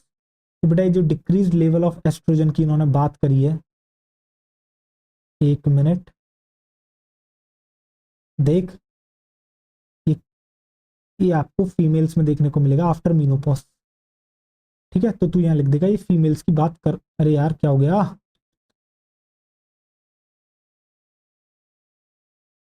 अरे यार हद है, एक मिनट दे मेरे को, आजा देख अब सही है। बेटा ये एक्चुअल में किसकी बात कर रहा है, ये फीमेल्स, ठीक है। और क्या हो चुका है बेटा, डिक्रीज्ड बोन मास, ये भी आप याद रख लोगे, ठीक है। And increase chances of fracture. अब बता यहाँ तक किसी को कोई समस्या तेरे को, मुझे नहीं लगता है यहाँ तक किसी को कोई समस्या होगी। अब मैं बच्चा एनसीईआरटी पढ़ूं, आपका जो है यहाँ पर डिसीज एंड होती है। और अब हम आ जाते हैं बेटा एनसीईआरटी पे जो हमने नहीं पढ़ी है। आजा देख जल्दी जल्दी से पढ़ते हैं, कुछ नहीं है, देख स्केलेटल सिस्टम, ठीक है। Skeletal system consist of a framework of bones and cartilages. तो बेटा आपका क्या होता है, जो स्केलेटल सिस्टम है वो एक फ्रेमवर्क है जिसके अंदर मेनली बोन्स प्रेजेंट है और कुछ कार्टिलेजेस भी प्रेजेंट है। This system has a significant role in movement shown by the body. और इसी सिस्टम का बेटा एक बहुत बड़ा रोल होता है आपका बॉडी की जो मूवमेंट होती है, ठीक है। Imagine chewing food without jaw bones. आप इमेजिन करो, क्या आप खाना चबा सकते हो बिना अपनी जॉ बोन्स के, and walking around without the limb bones, और बिना ही अपने पैरों के आप क्या चल सकते हो। Bones and cartilage are specialised connective tissue, तो बोन और कार्टिलेज आपकी एक स्पेशलाइज्ड कनेक्टिव टिश्यू होते हैं। The former has a very hard matrix due to calcium salt, ये जो बेटा कैल्शियम सॉल्ट की बात कर रहा है एक्चुअली बोन की बात कर रहा है, ठीक है। And the latter has slightly pliable matrix due to chondroitin salt, तो बेटा ये जो कॉन्ड्रोइटिन सॉल्ट इसकी बात कर रहा है कार्टिलेज की बात कर रहा है, यानी कार्टिलेज का जो है प्लाइबल मैट्रिक्स होता है, इस तरीके से मुड़ जाता है। बट बेटा इसके साथ कोई चांस नहीं है क्योंकि बोन में कैल्शियम सॉल्ट देखने को मिलते हैं आपको। इन ह्यूमन बींग्स, बेटा बहुत अच्छे से पढ़ाया था हमने अपनी क्लास में, ठीक है। In human beings this system is made up of 206 bones and few cartilage, तो बेटा आपके स्केलेटल सिस्टम में आपको क्या देखने को मिलती है, 206 बोन्स और कार्टिलेजेस देखने को मिलती है, ठीक है। It is grouped into two principal divisions, तो देखो दो प्रिंसिपल डिवीजंस में क्या करा गया है, इसको क्लासिफाई करा गया, axial and the appendicular skeleton. तो एक्सियल और अपेंडिकुलर स्केलेटन में axial skeleton comprises 80 bones distributed along the main axis of body, तो बेटा एक्सियल सिस्टम जो है आपका इंक्लूड करता है 80 बोन्स को, जो कि आपकी मेन एक्सिस ऑफ बॉडी में क्या है, डिस्ट्रीब्यूटेड है। The skull, vertebral column, sternum, ribs constitute axial skeleton, तो skull, vertebral column, sternum, ribs ये सब मिलके आपका क्या बनाती है, axial skeleton. The skull is composed of two, देखो स्कल मैंने आपको दिखा दी थी बिल्कुल अच्छे से, two sets of bones, cranial and facial, that totals to 22 bones, तो बेटा जो आपकी स्कल है वो दो सेट से मिलकर बनी है, एक आपके क्रेनियल बोन्स है, एक आपकी फेशियल बोन्स है, ठीक है। क्रेनियल बोन्स, देख cranial bones are 8 in number, तो बेटा क्रेनियल बोन्स तेरी 8 होती है नंबर में। They form the hard protective outer covering, तो ये बेटा आपकी हार्ड आउटर, ये जो है बच्चा आपकी हार्ड प्रोटेक्टिव आउटर कवरिंग को फॉर्म करती हैं cranial bones, cranium for the brain, और आपका ब्रेन बॉक्स बनाने का काम करती हैं। The facial region is made up of 14 skeletal elements which form the front part of the skull, बेटा ये जो स्कल का फ्रंट पार्ट होता है कौन बनाती है, आपकी फेशियल बोन्स बनाती हैं, और कितनी होती है, 14 होती है, ठीक है। A single U shaped bone called hyoid bone is present at the base of the buccal cavity, तो बेटा आपको जो है एक single U shaped hyoid bone देखने को मिलती है base of the buccal cavity पे। Each middle ear contains 3 tiny bones, malleus, incus, stapes, तो बेटा जो आपका ईच मिडल ईयर होता है वो आपका कंटेन करता है 3 टाइनी बोन्स को, malleus, incus, stapes, collectively called ear ossicles, और कलेक्टिवली ये कहलाते हैं ear ossicles. The skull region articulates with the superior region of the vertebral column with the help of 2 occipital condyles, इसलिए आप अपनी स्कल को कहते हो डाइकॉन्डाइलिक स्कल, जो वाली बात मैंने आपको बताई थी, ठीक है। Our vertebral column is formed by 26 serially arranged units called vertebrae and is dorsally placed, तो आपका जो वर्टिब्रल कॉलम है बेटा वो 26 सीरियली अरेंज्ड यूनिट से मिलकर बना है, और ईच यूनिट को आपके कहते हैं वर्टिब्रे, जो कि आपकी डॉर्सली प्लेस्ड है, ठीक है। It extends from the base of the school and constitute the main framework of the trunk, तो बेटा ये इसकी शुरुआत होती है आपकी कहाँ से, स्कल के बेस से, और आपके जो ट्रंक का मेन फ्रेमवर्क है उसको ये बनाने में मदद करता है। Each vertebra has a central hollow portion, जिसको आप न्यूरल कैनाल कहते हैं, थ्रू विच कॉर्ड पासेस, तो बेटा हर वर्टिब्रा के पास एक सेंट्रल हॉलो पोर्शन होता है जो कि फॉर्म करता है आपका न्यूरल कैनाल, जिसमें से आपकी बेटा स्पाइनल कॉर्ड पास करती है। First vertebra is the Atlas and it articulates with the occipital condyles, तो बेटा फर्स्ट जो आपका वर्टिब्रा होता है यानी कि C1 सर्वाइकल 1, वो आपका कौन होता है, एटलस होता है, और वो आपका किसके साथ जो है बेटा क्या करता है, आर्टिकुलेट करता है, ऑसिपिटल वो कॉन्डाइल के साथ करता है। The vertebral column is differentiated into cervical जो कि 7 होती है, थोरेसिक 12, नंबर 5 सैक्रल 1 जो कि फ्यूज्ड है बेटा 5 के फ्यूजन से बनी है, और कोकेंजियल जो कि बेटा 4 के फ्यूजन से बनी है, ठीक है। एक regions starting from the skull, ठीक है। The number of cervical vertebra are 7 in almost all the mammals including human beings, तो बेटा जो सर्वाइकल वर्टिब्रा का नंबर होता है वो 7 होता है लगभग सभी मैमल्स में, सारों में नहीं, लगभग, ऑलमोस्ट, ठीक है, यानी कि mostly including human beings. The vertebral column protect spinal cord, support the head and serve as the point of attachment for the ribs and the musculature of the back. तो बेटा vertebral column आपकी spinal cord को protect कर रहा है, आपके head को support provide करा रहा है। इसके अलावा बेटा अटैचमेंट पॉइंट प्रोवाइड कराता है, किसके लिए, आपके रिब्स के लिए और आपकी जो बैक की मसल्स हैं उनके लिए भी। Sternum is a flat bone on the ventral midline of thorax. Sternum जो होती है बेटा वो आपकी एक फ्लैट बोन होती है जो कि आपकी थोरैक्स की वेंट्रल मिडलाइन पर आपकी प्रेजेंट है। ये मैंने आपको वो डायग्राम था जो मैंने आपको दिखा दिया था, ठीक है। अब आप आइए यहाँ से, there are 12 pair of ribs. तो आपको बेटा 12 पेयर ऑफ रिब्स देखने को मिलते हैं। Each rib is a thin flat bone connected dorsally to the vertebral column and ventrally to the sternum. तो बेटा जो ईच रिब होती है यानी कि हर रिब जो है बेटा एक फ्लैट बोन है, डॉर्सली आपके वर्टिब्रल कॉलम से अटैच है और वेंट्रली स्टर्नम से अटैच है। It has two articulation surface on its dorsal end is hence called bicephalic. बेटा जब आप इसके डोर्सल एंड को देखते हो तो वहां पर आपको दो आर्टिकुलेटिंग सरफेस देखने को मिलते हैं। कैपिटुलम कहते हैं एक को, दूसरे को ट्यूबरकुलम। याद आ रहा है, अच्छे से पढ़ाया था, बहुत बेहतरीन। इसलिए रिब को कहते हैं बेटा bicephalic. First 7 pairs of ribs are called true ribs. तो बेटा जो पहले 7 पेयर होते हैं वो आपकी ट्रू रिब्स कहलाते हैं। Dorsally they are attached to the thoracic vertebrae and ventrally connected to the sternum with the help of hyaline cartilage।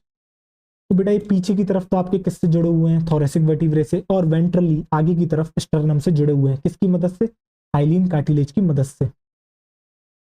The 8th, 9th and 10th pair of ribs do not articulate directly with the sternum but join the 7th rib with the help of hyaline. तो बेटा 8th, 9th, 10th pair होते हैं वो rib से direct, वो क्या करते हैं बेटा, जो रिब्स होती है 8th, 9th, 10th pair of ribs वो आपकी स्टर्नम से डायरेक्टली नहीं जुड़ती हैं, जबकि इसके बदली वो क्या करती हैं, वो जुड़ती हैं बेटा 7th रिब से, किसकी मदद से, अपने हाइलिन कार्टिलेज की मदद से।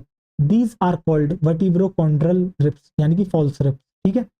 Last 2 pairs 11th and 12th of ribs are not connect ventrally and are therefore called floating ribs.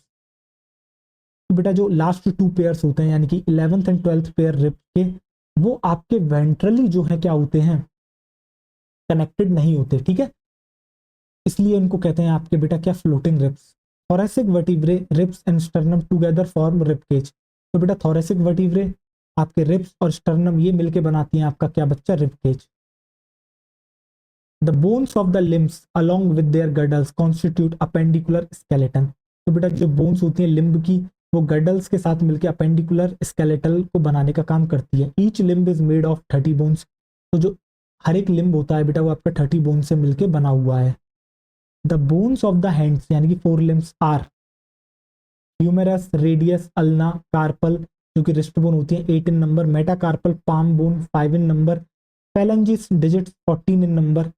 तो बेटा क्या मैंने ये सारा कुछ आपको करा रखा है, बिल्कुल करा रखा है। ये डायग्राम देख लो, डायग्राम आपको दिख रहा है, ये ट्रू रिप्स हैं 1 to 7, फॉल्स रिप्स 8, 9, 10 आपको दिख रही है, और 11, 12 आपकी क्या है, फ्लोटिंग रिप्स हैं। ये आपका स्टर्नम दिखाया, ये रिप्स है, और ये पीछे का वर्टिब्रल कॉलम आपको दिखाया है। देखो फीमर जैसे थाइबोन कहते हो लॉन्गेस्ट बोन है बेटा, टीबिया एंड फिबुला, टार्सल्स जो कि एंकल बोन है 7 है नंबर में बेटा, मेटाटार्सल जो कि 5 है नंबर में, फैलेंजीज जो कि डिजिट्स हैं 14 है नंबर में, are the bones of the leg hind limb, ठीक है बेटा। A cup shaped bone call patella cover the knee ventrally, जिसको आप कहते हो नी कैप। क्या एक बात बताना, क्या ये सारी की सारी बातें मैंने आपको नोट्स में लिखाई हैं? तो इसलिए मैं बच्चा एनसीईआरटी थोड़ा तेज पढ़ा रहा हूँ, ठीक है। आजा देख कितना और बचा हमारा एनसीईआरटी, अरे ये तो थोड़ा सा ही बचा है, आजा। Pectoral and pelvic गडल bones help in the articulation of upper and the lower limbs respectively with the axial skeleton. तो बेटा पेक्टोरल पेल्विक गडल आपके आर्टिकुलेशन में मदद करते हैं, ठीक है। पेक्टोरल ऊपर वाले लिम्ब को जोड़ने में मदद कर रहा है, पेल्विक नीचे वाले लिम्ब को जोड़ने में मदद कर रहा है, किससे, एक्सियल स्केलेटन से। Each गडल is formed of 2 half. तो बेटा ईच गडल जो होता है वो 2 हाफ से मिलकर बना हुआ होता है, ठीक है। Each half of pectoral गडल consist of a clavicle and a scapula. तो बेटा जो पेक्टोरल गडल का ईच हाफ होता है वो आपका क्लेविकल और एक स्केपुला से मिलकर बना हुआ है। अब मैं फिर से आपको ये वाली बात बताता हूँ, देखो अगर आप इन जनरल किसी से पूछोगे, आप देखोगे तो एक्चुअली में आपकी बॉडी में 2 पेक्टोरल गडल है, एक पेक्टोरल गडल ये रहा, एक पेक्टोरल गडल ये रहा, बट एनसीईआरटी कहती है एक ही पेक्टोरल गडल है, इसलिए तो वो शब्द यूज करती है ईच हाफ ऑफ पेक्टोरल गडल, यानी कि पेक्टोरल गडल एक है, इसका एक हाफ ये रहा, एक हाफ ये रहा, ये एनसीईआरटी कहती है, ठीक है। आपको किसको फॉलो करना है, एनसीईआरटी को फॉलो करना है, ठीक है। Scapula is large triangular flat bone situated in the dorsal part of the thorax between the second and the seventh rib. तो बेटा स्कैपुला आपकी लार्ज ट्रायंगुलर बोन होती है जो कि आपके बेटा डोर्सल पार्ट ऑफ थोरेक्स में प्रेजेंट है between the second and the seventh rib, यानी कि सेकंड से लेकर सेवंथ रिब के बीच तक ये आपका प्रेजेंट होता है. The dorsal flat triangular body of scapula has a slightly elevated ridge called the spine which project as a flat expanded process called the acromion. तो देख बेटा होता क्या है, जो तेरी डोर्सल फ्लैट ट्रायंगुलर बॉडी है स्केपुला की, इसके पास एक स्लाइटली एलिवेटेड रिज होती है जिसको आप कहते हो स्पाइन, जो कि प्रोजेक्ट करती है क्या, एक प्रोसेस को जो कि फ्लैट और एक्सपेंडेड होती है जिसको आप कहते हो acromion process. The clavicle articulates with this, और क्लेविकल बेटा इसी के साथ जुड़ता है, किसके साथ, एक्रोमियन प्रोसेस के साथ. Below the acromion is the depression called the glenoid cavity which articulates with the head of the humerus to form the shoulder joint. तो बेटा एक्रोमियन के नीचे ही एक डिप्रेशन प्रेजेंट होता है जो कि आपका ग्लिनोइड कैविटी कहलाता है, और वो किसके साथ जुड़ता है बेटा, आपके हेड ऑफ ह्यूमेरस के साथ जुड़ के बनाता है shoulder joint. Each clavicle is a long slender bone with two curvatures. This bone is commonly called the collar bone. तो बेटा जो क्लेविकल होती है आपकी दो है, एक क्लेविकल ये रही, एक क्लेविकल ये रही. ये स्लेंडर बोन है, दो कर्वेचर प्रेजेंट होते हैं जिसकी वजह से इसको इसकी एस शेप आपको देखने को मिलती है. Pelvic girdle consist of two coxal bones. तो बेटा पेल्विक गर्डल दो कॉक्सल बोन से मिलकर बना हुआ है. Each coxal bone is formed by the fusion of three bones, ilium, ischium and pubis. तो बेटा ईच कॉक्सल बोन यानी कि हर कॉक्सल बोन आपकी तीन बोन्स के फ्यूजन से मिलकर बनी है, इलियम, स्टम एंड प्यूबिस.